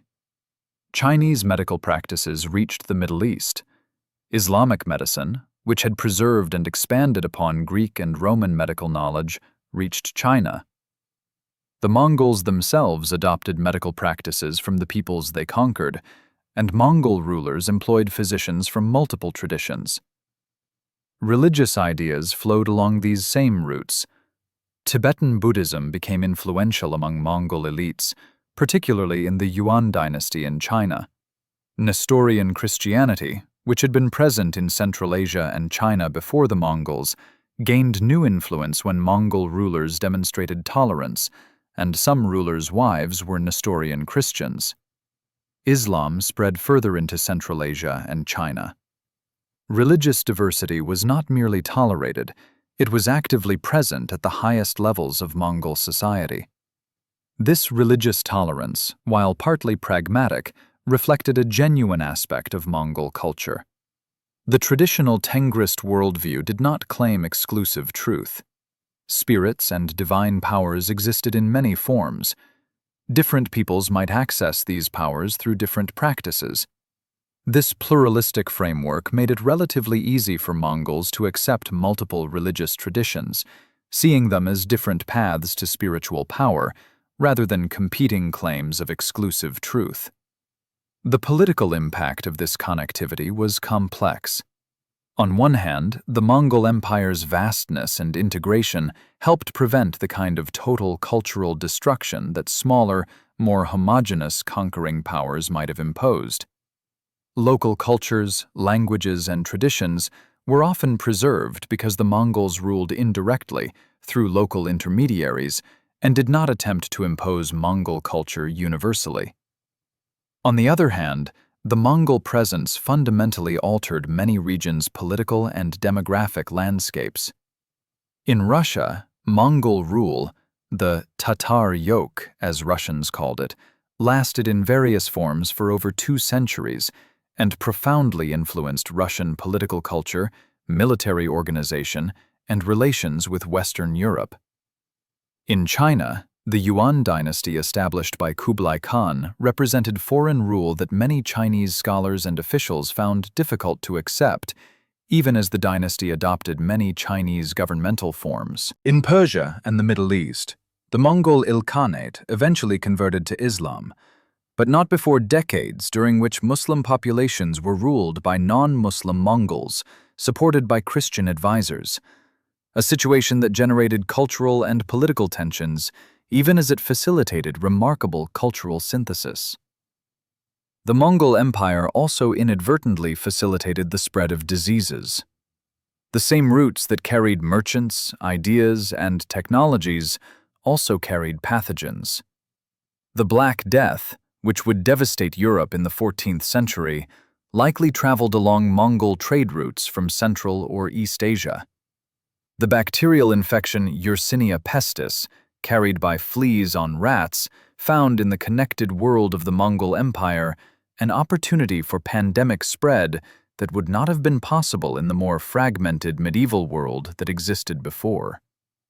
The plague reached Europe by 1347, possibly transmitted through Mongol sieges of Genoese trading posts in Crimea. Within 5 years, perhaps 1/3 of Europe's population had died. The social, economic, and cultural impacts were enormous, reshaping European society in ways that contributed to the end of the medieval period and the beginning of the Renaissance. The Mongol Empire's greatest contribution to connectivity had carried with it a deadly cost. Yet the intellectual and cultural exchanges the Mongol peace enabled had profound positive impacts as well. The Renaissance in Europe was fueled partly by texts and ideas that reached Europe through routes the Mongols controlled. Chinese technological innovations, printing, gunpowder, advanced mathematics, influenced European development in ways that would shape the modern world. Islamic scholarship, preserved and expanded in Mongol-controlled territories despite Baghdad's destruction, eventually influenced European science and philosophy. Marco Polo's travels and writings provided Europeans with their most detailed picture yet of Asian cultures and geography. His book influenced cartography, exploratory ambitions, and European understanding of the wider world.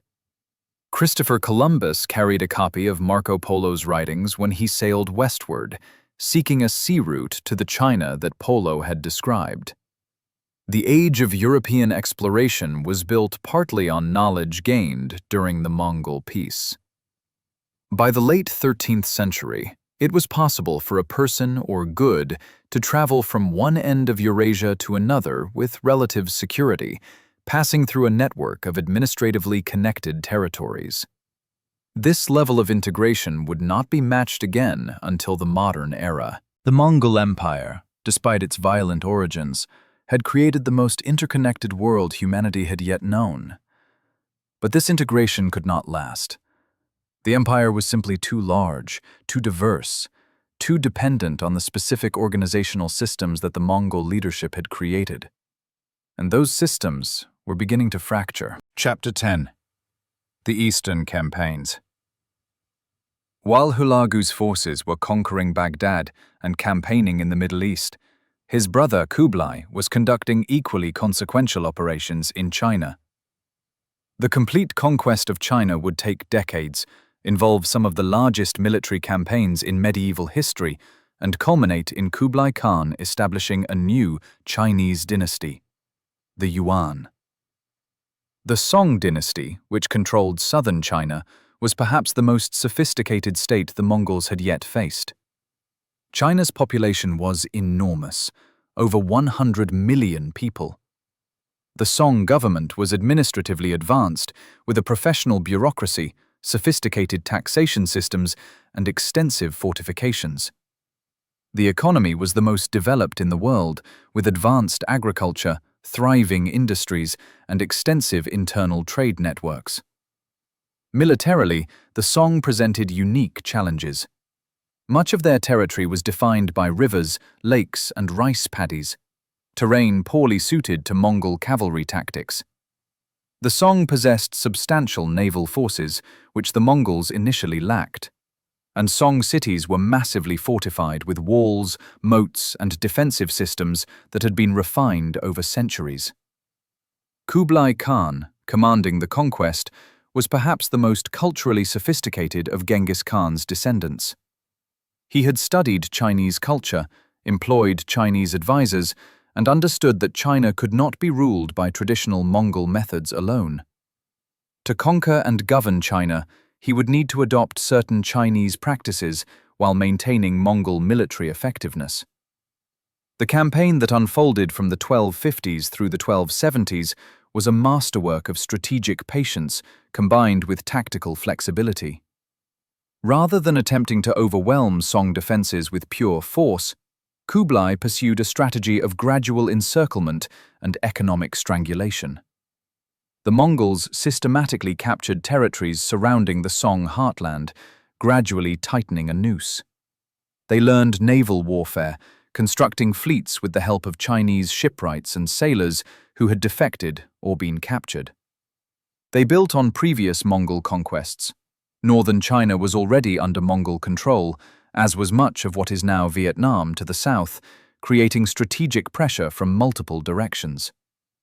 The siege of Xiangyang, which lasted from 1268 to 1273, exemplifies both the difficulty of the conquest and the Mongol adaptability. Xiangyang was a massively fortified city, controlling key river routes into Song territory. Its walls were formidable, its garrison was substantial, and it could be resupplied by river.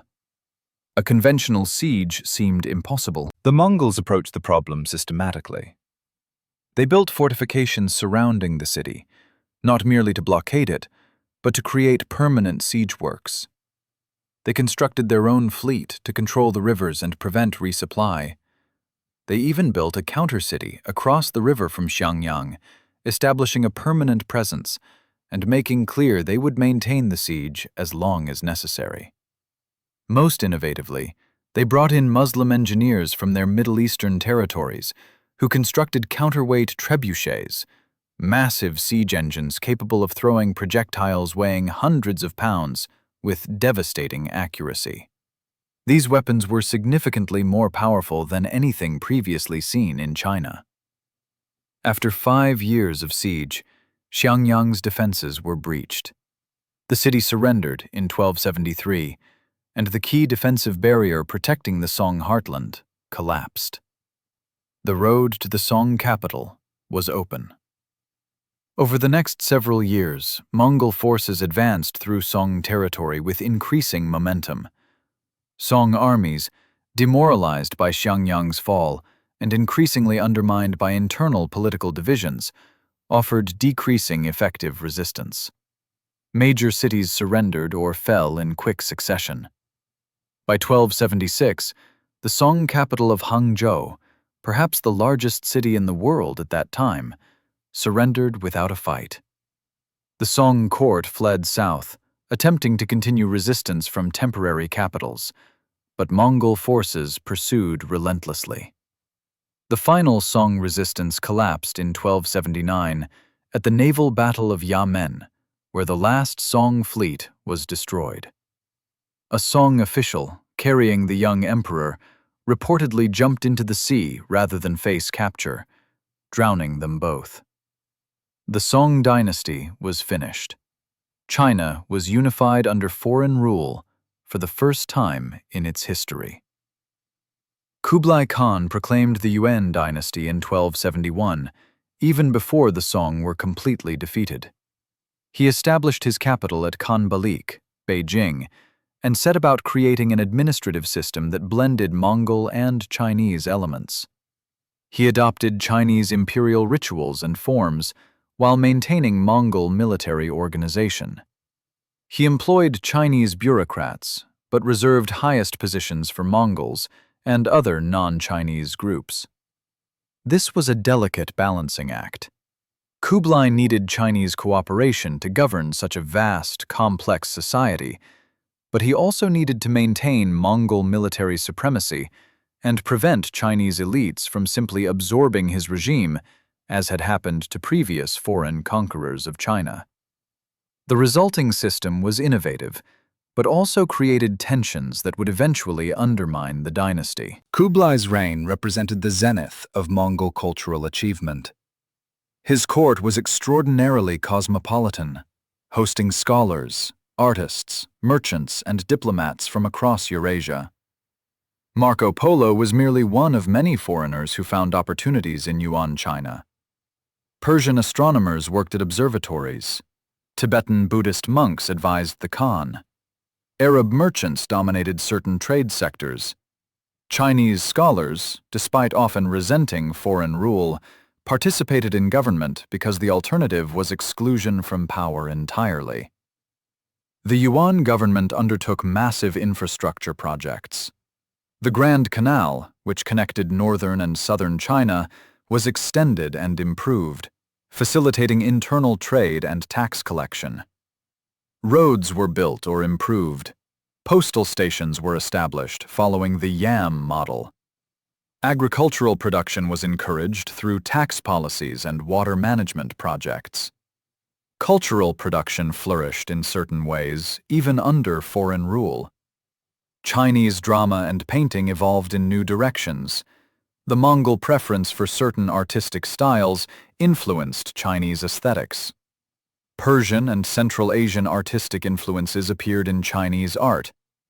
Cross-cultural synthesis occurred at multiple levels, creating artistic and intellectual products that would not have emerged without the empire's vast connectivity. Yet it's crucial to understand that for many Chinese, Mongol rule was experienced as oppressive foreign domination. Social policies divided the population into hierarchical categories, with Mongols at the top, followed by other Central Asians, then Northern Chinese, with Southern Chinese at the bottom. This ranking affected legal rights, tax burdens, and access to government positions. Ethnic discrimination was institutionalized in ways that generated lasting resentment. The famous Confucian scholar official class, which had dominated Chinese government for centuries, found itself largely excluded from power, or forced into positions subordinate to non-Chinese administrators. Many educated Chinese refused to serve the Yuan government on principle, turning instead to private teaching, art, or literati culture divorced from politics. This created a parallel cultural world in which Chinese identity and civilization were preserved and celebrated in implicit opposition to Mongol rule. Economically, the Yuan period was mixed. Trade flourished due to the empire's connectivity and Kublai's generally pro-commerce policies. The urban economy was vibrant, but the countryside experienced problems. Tax burdens were heavy. Inflation became problematic when the government issued paper currency without adequate backing. Local corruption was endemic, despite efforts at reform. And over time, natural disasters, floods, droughts, famines, were increasingly poorly managed by a government losing effectiveness. Kublai attempted several foreign campaigns with mixed results. Invasions of Japan in 1274 and 1281 both failed, the latter catastrophically, when much of the invasion fleet was destroyed by typhoons that the Japanese called kamikaze, divine winds sent to protect Japan. Campaigns in Southeast Asia had limited success. Vietnam was invaded multiple times, but never permanently conquered. These expensive, unsuccessful campaigns drained resources and prestige. By the time Kublai Khan died in 1294, the Yuan dynasty was stable, but showing signs of the problems that would eventually destroy it. His successors lacked his political skill and cultural sophistication. Court politics became increasingly corrupt and ineffectual. The balance Kublai had maintained between Mongol military power and Chinese administrative capacity began to tip toward dysfunction. Meanwhile, in other parts of the Mongol Empire, similar patterns were emerging. The unified empire that Genghis Khan had created was fragmenting into separate khanates. The Yuan dynasty in China, the Ilkhanate in Persia, the Chagatai Khanate in Central Asia, and the Golden Horde in Russia and the Western Steppes. Mönch's death in 1259 had triggered a succession crisis. His brothers, Kublai and Arik Böke, both claimed the title of Great Khan, leading to a brief civil war that Kublai won. But this conflict broke the tradition of unified Mongol leadership. After Kublai's victory, he was recognized as Great Khan primarily in the east. The other khanates increasingly operated independently, sometimes cooperating, but sometimes fighting each other. This fragmentation was probably inevitable. The empire was simply too large to be governed as a single unit with medieval communications technology. Distances were too vast. Regional interests diverged too greatly. Local challenges required local solutions that increasingly had little to do with central authority. Yet the khanates maintained certain common features: military organization based on Genghis Khan's decimal system, similar administrative practices, shared Mongol cultural identity, and generally continued religious tolerance. They remained connected by trade networks, diplomatic relationships, and the family bonds of the descendants of Genghis Khan who ruled each khanate. The story of the Mongol Empire in the 14th century is thus not a single narrative, but multiple parallel stories of separate khanates facing different challenges, evolving in different directions, but all shaped by the legacy of Mongol conquest and governance systems. Let us turn to those parallel stories, beginning with what happened in the western reaches of the empire. Chapter 11. When the Khan Fell Silent. The death of Genghis Khan in 1227 created the first succession crisis. The death of Mönch in 1259 created a second, but it was the gradual fragmentation following Kublai Khan's reign that would ultimately transform the united Mongol Empire into separate, increasingly independent states. The Golden Horde, ruling Russia and the Western Steppes, evolved into an increasingly Turkic and Islamic state. The Mongol rulers maintained their military traditions and political supremacy, but culturally they absorbed influences from their subject populations and from the Islamic world to the south. By the early 14th century, Golden Horde rulers were converting to Islam, constructing mosques, and patronizing Islamic scholarship, even while maintaining control over Christian Russian principalities. Russian principalities under Golden Horde rule, sometimes called the Tatar yoke, experienced a complex political situation. They maintained internal autonomy, with Russian princes governing day-to-day affairs, but they paid tribute to the Golden Horde, required approval from the Khan for succession to princely thrones, and had to provide military forces for Mongol campaigns when demanded. This arrangement created opportunities for clever Russian princes. The Prince of Moscow, in particular, collaborated effectively with Golden Horde authorities, serving as tax collector for the Mongols, and thereby gaining resources and authority over rival Russian principalities. This collaboration helped Moscow gradually emerge as the dominant Russian principality, laying foundations for what would eventually become the Russian state. The Mongol impact on Russian political culture was profound. Russian princes adopted certain Mongol administrative techniques, military innovations, and governance practices. The centralized authority and autocratic style that would characterize later Russian government owed something to the Mongol model. The Russian tax system, postal networks, and military organization all bore Mongol influences. But the Mongols also contributed to Russia's isolation from Western Europe. While Russia, before the Mongol invasion, had been increasingly connected to European trade and cultural networks, 2 centuries of Mongol rule reduced those connections. Russia developed along a different path, influenced by Byzantine and Mongol rather than Western European models.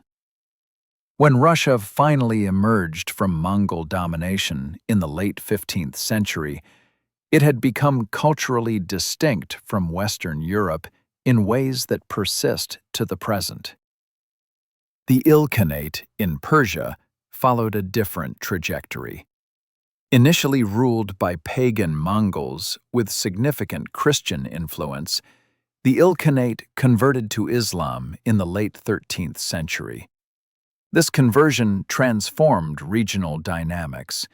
The Ilkhanate shifted from being an exotic foreign regime to being a Muslim state, albeit one ruled by Mongols. The Ilkhans became significant patrons of Persian culture.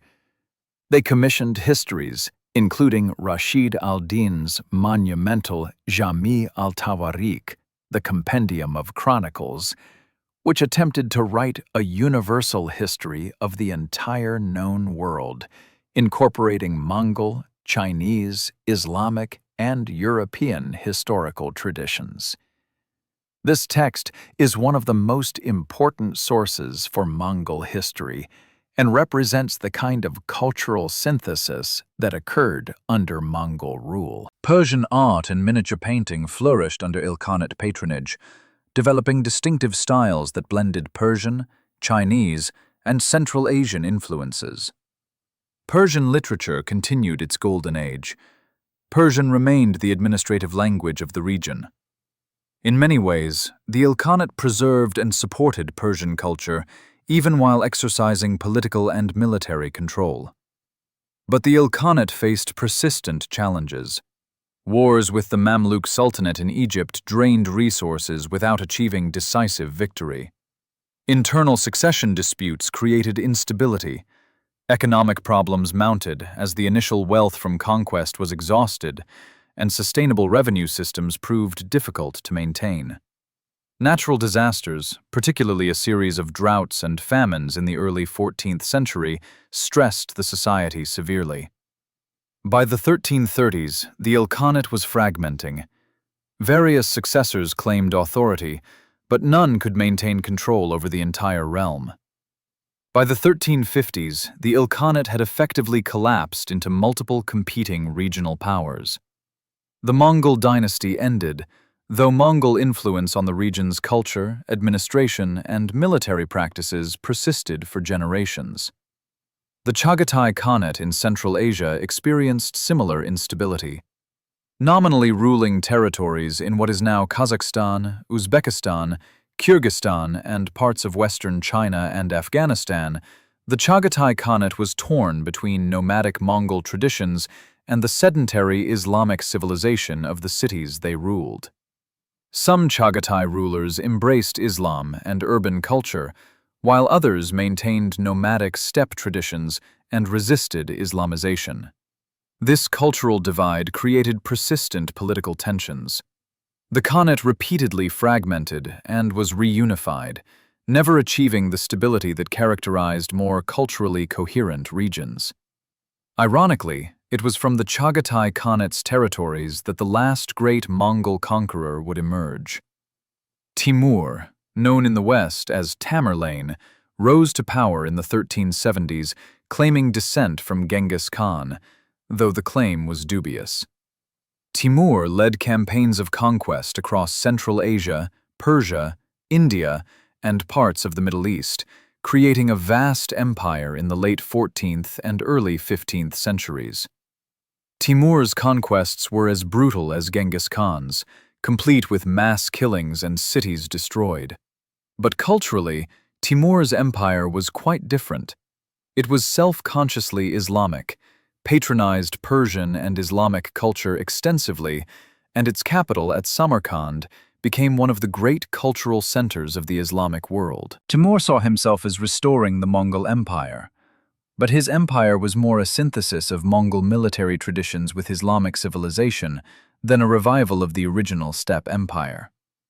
After Timur's death in 1405, his empire too fragmented, but his descendants, the Timurids, created remarkable cultural achievements, particularly in architecture, literature, and miniature painting. And one of Timur's descendants, Babur, would found the Mughal Empire in India in the 16th century, Mongol legacy persisting in yet another form, in yet another region. In China, the Yuan dynasty faced increasing problems through the 14th century. The competence of Yuan emperors declined after Kublai.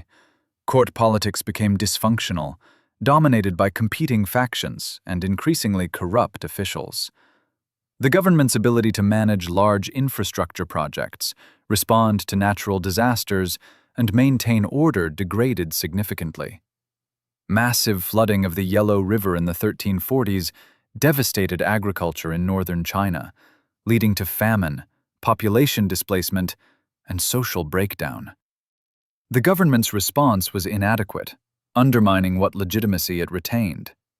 Popular rebellions broke out, initially small and localized, but gradually spreading and consolidating. The most significant rebel movement was the Red Turban Rebellion, which combined anti-Mongol sentiment with religious millenarianism drawn from Buddhist and folk traditions. As the rebellion spread, Yuan military forces proved increasingly incapable of suppressing it. The ethnic divide between Mongol rulers and Chinese subjects, which had always been a source of tension, now became a fatal weakness as Chinese troops became unreliable and local populations supported rebels. By the 1360s, the Yuan dynasty controlled only a fraction of China. Various Chinese rebel leaders competed for supremacy. The ultimate victor was Zhu Yuanzhang, a former peasant and Buddhist monk who had risen to lead a major rebel faction. In 1368, Zhu's forces captured the Yuan capital, and the Yuan court fled back to Mongolia. Zhu founded the Ming dynasty, which would rule China for nearly 3 centuries. The surviving Mongols in Mongolia, now called the Northern Yuan, maintained claims to legitimacy and occasionally raided China, but they never recovered power over Chinese territories. They returned essentially to their pre-empire status as steppe nomads, though retaining memories of the glory days and continuing to organize themselves according to principles Genghis Khan had established. The collapse of the Yuan dynasty marked the end of the unified Mongol Empire's last remnant. By the late 14th century, no single authority could credibly claim to rule the Mongol world. The empire had fractured into multiple successor states, some maintaining Mongol identity and ruling traditions, others absorbed into the civilizations they had conquered. Yet the empire's legacy did not end with its political collapse.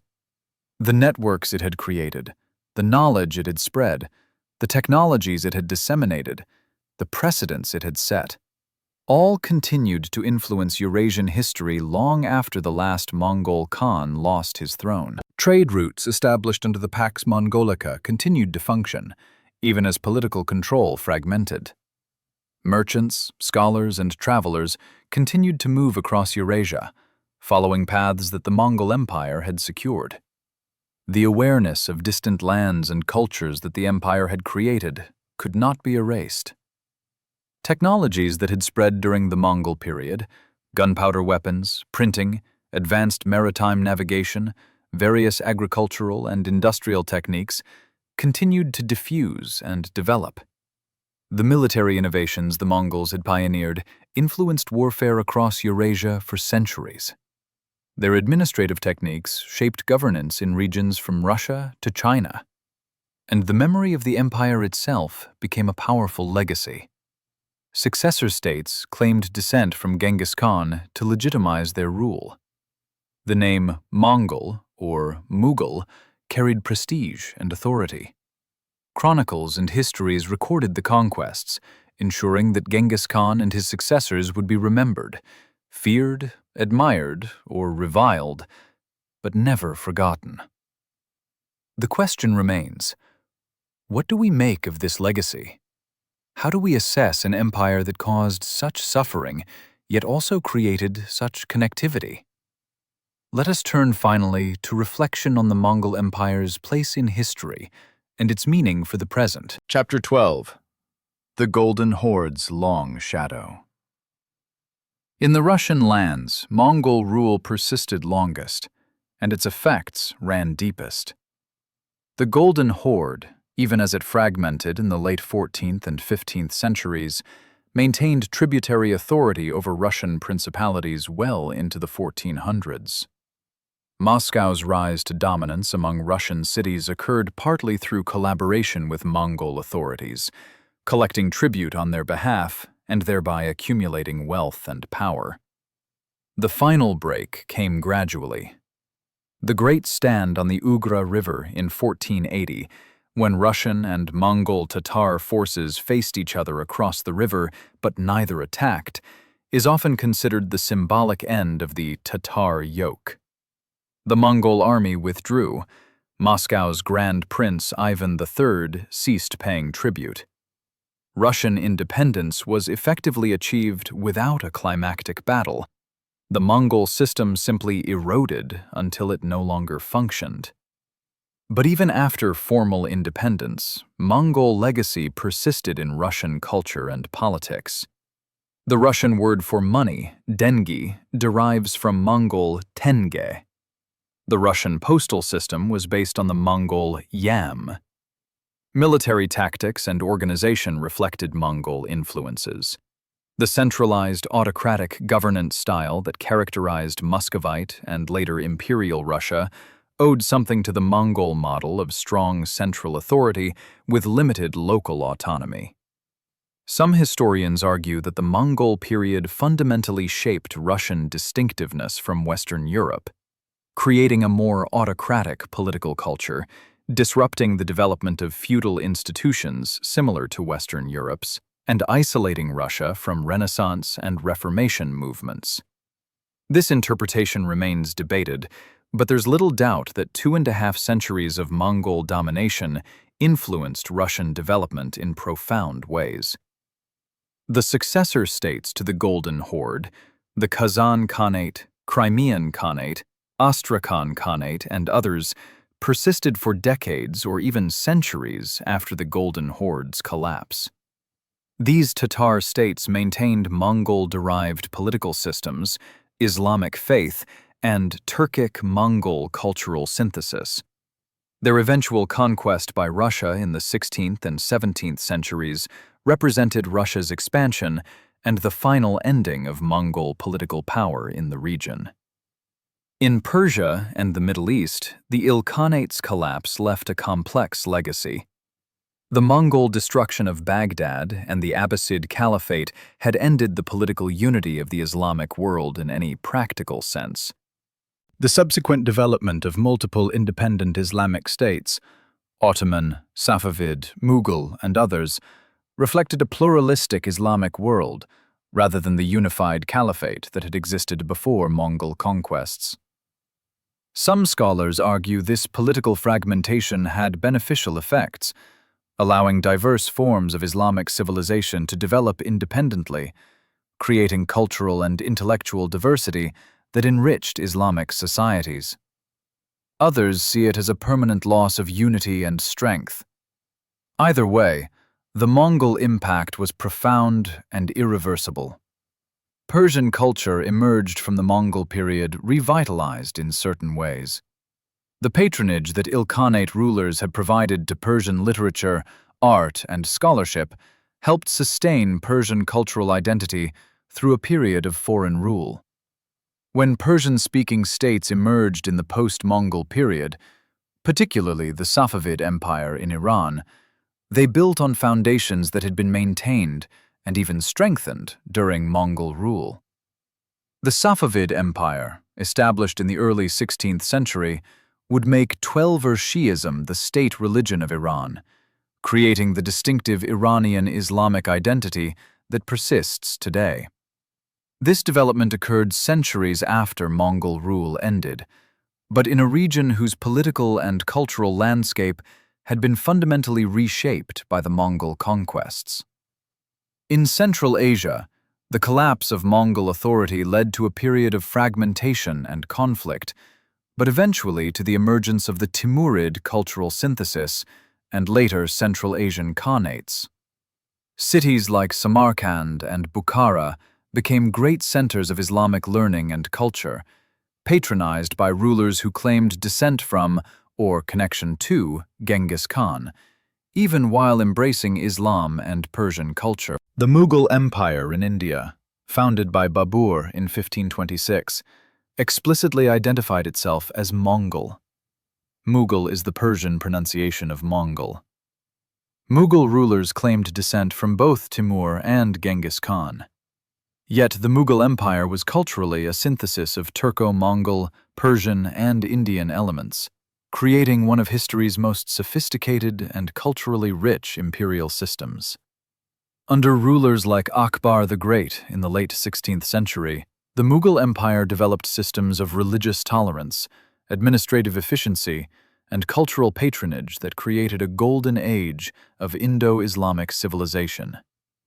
Mughal architecture, the Taj Mahal being the most famous example, Mughal miniature painting, Mughal literature, and Mughal courtly culture represented the distant culmination of processes that began with Mongol conquests 3 centuries earlier.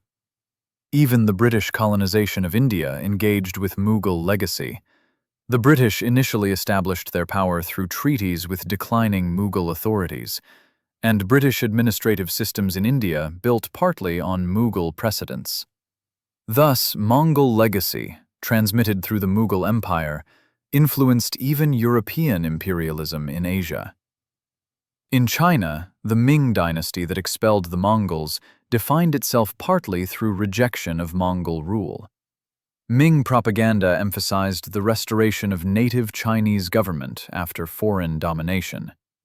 Yet Ming administrative systems, military organization, and governing practices showed significant continuity with Yuan systems. The Ming emperors ruled from Beijing, the capital Kublai Khan had established. They maintained the examination system for bureaucrats, but with modifications the Yuan had introduced. Later, in the 17th century, China was conquered again by foreign invaders, this time the Manchus, establishing the Qing dynasty. The Manchus studied Mongol history carefully, learning both what had enabled Mongol success and what had caused Yuan failure. The Qing dynasty lasted until 1912, maintaining control over China through a more successful version of the multi-ethnic imperial system the Mongols had pioneered. The geopolitical map of modern Eurasia still reflects Mongol impact. Russia's vast size resulted partly from its eventual conquest of former Mongol territories, Siberia, Central Asia, the Caucasus, following patterns of expansion that the Mongols had pioneered. The current borders of states from Eastern Europe through Central Asia to East Asia were influenced by Mongol conquests and the subsequent fragmentation. Certain ethnic identities emerged from the Mongol period. The distinction between Tatars and other Turkic peoples, the particular identity of various Central Asian ethnic groups, and even aspects of Russian ethnic identity were shaped by the experience of Mongol rule and its aftermath. The cultural memory of the Mongol Empire varies enormously across regions. In Mongolia itself, Genghis Khan is a revered national hero, the founder of the Mongolian nation, a symbol of Mongolian historical greatness. His image appears on currency, buildings, products. He is ubiquitous in Mongolian national consciousness. In other regions, the memory is more ambiguous or negative. In the Middle East, Mongol conquests are remembered as catastrophes, particularly the destruction of Baghdad. In Russia, the Tatar yoke is remembered as a period of subjugation, though historical understanding has become more nuanced. In China, the Yuan dynasty is one period among many in China's long history, foreign rule that was eventually overcome. Yet there is growing recognition among historians that the Mongol Empire, despite its violence, played a crucial role in creating the interconnected world. The networks it established, the precedents it set for trans-regional empires, the knowledge exchange it facilitated, all contributed to historical developments that shaped the modern world. The Mongol Empire demonstrated that it was possible to govern vast territories encompassing diverse cultures, religions, and societies under a single political system. This precedent influenced later empire builders, from the Ottomans to the European colonial powers.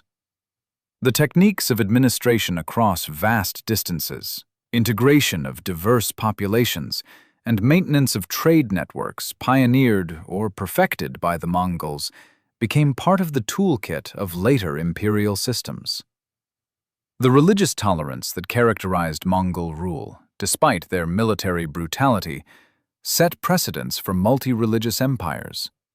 The Ottoman millet system, allowing religious communities self-governance under imperial oversight, reflected principles similar to those the Mongols had practiced.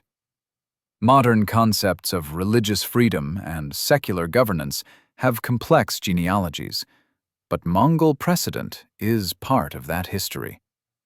The technology transfers that occurred during the Mongol period had lasting impacts that are difficult to overstate. Chinese technologies reaching Europe, gunpowder, printing, advanced maritime navigation, contributed to European developments that would eventually produce the scientific revolution, industrial revolution, and European global dominance. Without the Mongol-facilitated transfer of these technologies, the historical trajectory of Europe and the world might have been very different. Even the Black Death, as terrible as it was, had historical consequences that shaped the modern world. The demographic catastrophe in Europe contributed to social changes that undermined feudalism, strengthened the position of surviving laborers, contributed to the Renaissance, and influenced the Reformation. These developments ultimately produced the modern West. The plague traveled along Mongol trade routes, a dark gift from the empire of connectivity. The question of how to morally evaluate the Mongol Empire remains challenging. By any measure, the conquest caused enormous suffering. The death toll was staggering. Entire civilizations were traumatized. Great cities were destroyed. Irreplaceable cultural treasures were lost. This suffering was not accidental, but intrinsic to Mongol military strategy and conquest methods. Yet the empire also facilitated knowledge exchange, cultural interaction, and technological transfer on unprecedented scales. It created periods of relative peace and security across vast territories. It demonstrated governance models that influenced later developments. It contributed to processes that eventually produced the interconnected modern world. Perhaps the truest statement is that the Mongol Empire was not uniquely evil, but was highly effective at practices that were common in medieval warfare, which meant its capacity for both destruction and creation was proportionally greater. The conquests were brutal by any standard, but medieval warfare was brutal everywhere. The Mongols were simply more successful at it than most, which made their empire's effects, both positive and negative, unusually consequential. As we move toward the end of our journey through Mongol history, we might reflect that studying the past is not primarily about moral judgment, but about understanding. The Mongol Empire happened. It shaped history in profound ways. Understanding how and why helps us understand the world we inherited. Let us turn now to those continuing echoes in our present time. Chapter 13. Pax Mongolica, the Quiet Century. Between the devastating conquests of the early 13th century and the empire's fragmentation in the mid-14th century lay an often overlooked period, the Pax Mongolica. roughly 1260 to 1360.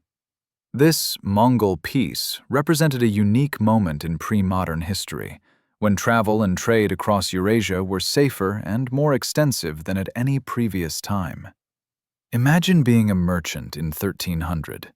You could, in theory, travel from Venice to Beijing with a single passport, the paisa, a metal tablet bearing the Khan's seal that granted protection and access to the yam system.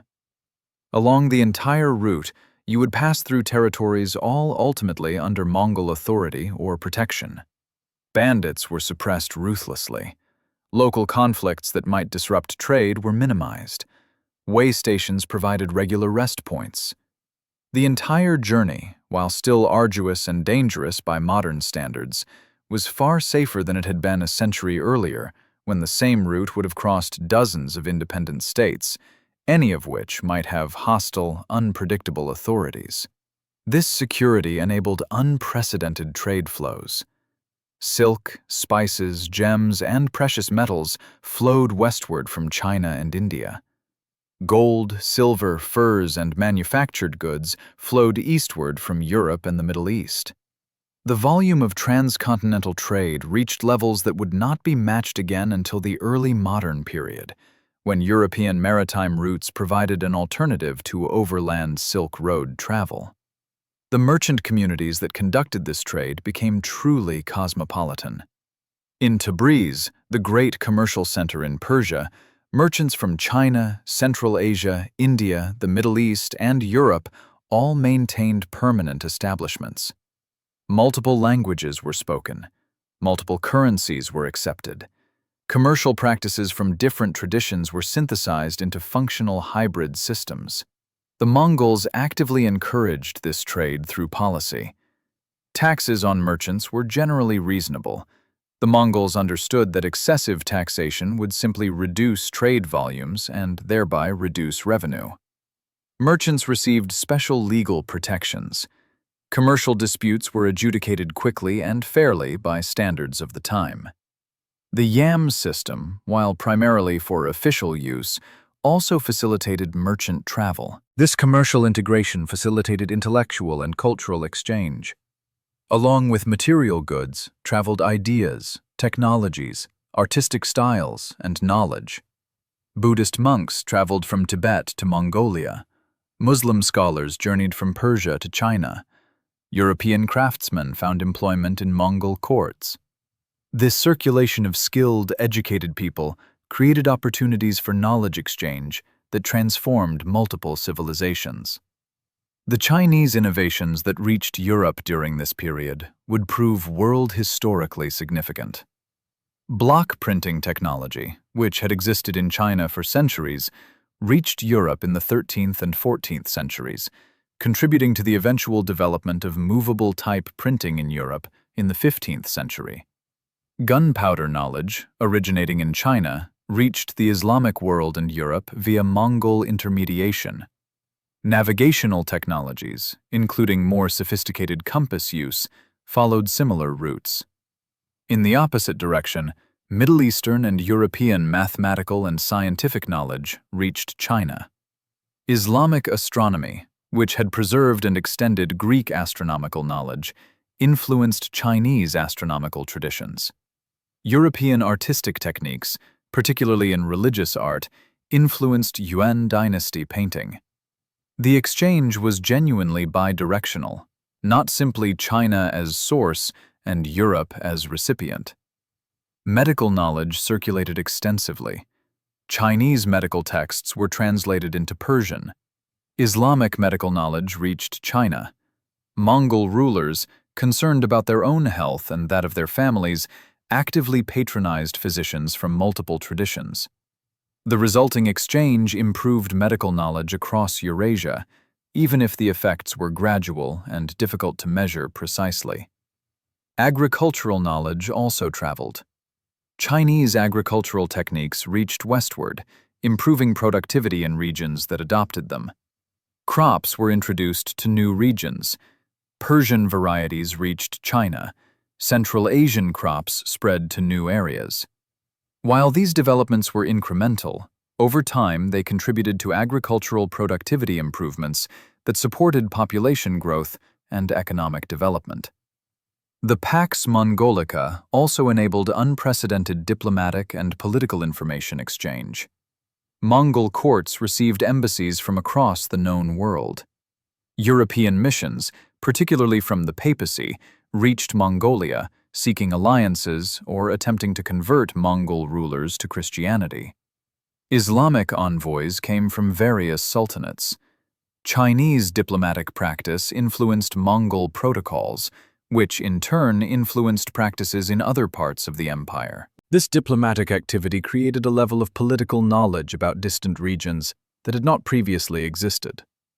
European monarchs and popes received detailed information about Asian political situations. Asian rulers learned about European politics.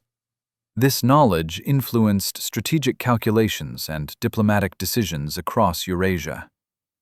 The Mongols' religious tolerance contributed to remarkable religious diversity and exchange. Nestorian Christians from Mesopotamia and Central Asia held influential positions in Mongol courts. Tibetan Buddhist monks advised Mongol Khans.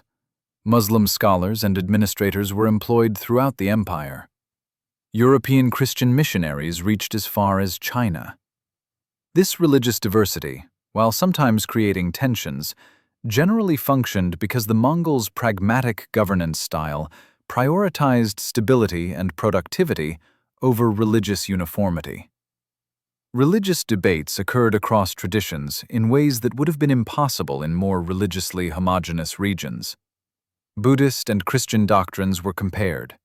Islamic and Chinese philosophical ideas were discussed. While these interfaith dialogues rarely led to conversions or doctrinal changes, they created awareness of intellectual traditions beyond one's own culture, a form of cosmopolitanism rare in the medieval world. The accounts of European travelers to Mongol domains, Marco Polo being the most famous but far from the only one, provided Europeans with unprecedented knowledge about Asia. These accounts influenced European cartography, geographical knowledge, and eventually European exploration ambitions. When European mariners in the 15th and 16th centuries sought sea routes to Asia, they were partly inspired by knowledge of Asian wealth and sophistication gained through accounts written during the Pax Mongolica. Yet we must not romanticize this period. The peace was relative and enforced by harsh methods. Rebellions were crushed with extreme violence. Resistance was punished brutally. The security that enabled trade was maintained through fear as much as through justice. And this period of integration was shorter than is sometimes imagined, perhaps 3 to 4 generations at most, before fragmentation began eroding the system. Moreover, the benefits of the Pax Mongolica were distributed very unevenly. Elite merchants, skilled craftsmen, scholars, and the cosmopolitan urban populations of major trading centers benefited enormously. But most of the population, peasant farmers working the land, experienced Mongol rule primarily as taxation, occasional conscription, and the threat of violence if they resisted or rebelled. The Pax Mongolica was a peace that served certain interests more than others, and its benefits came at costs that were borne unequally across society.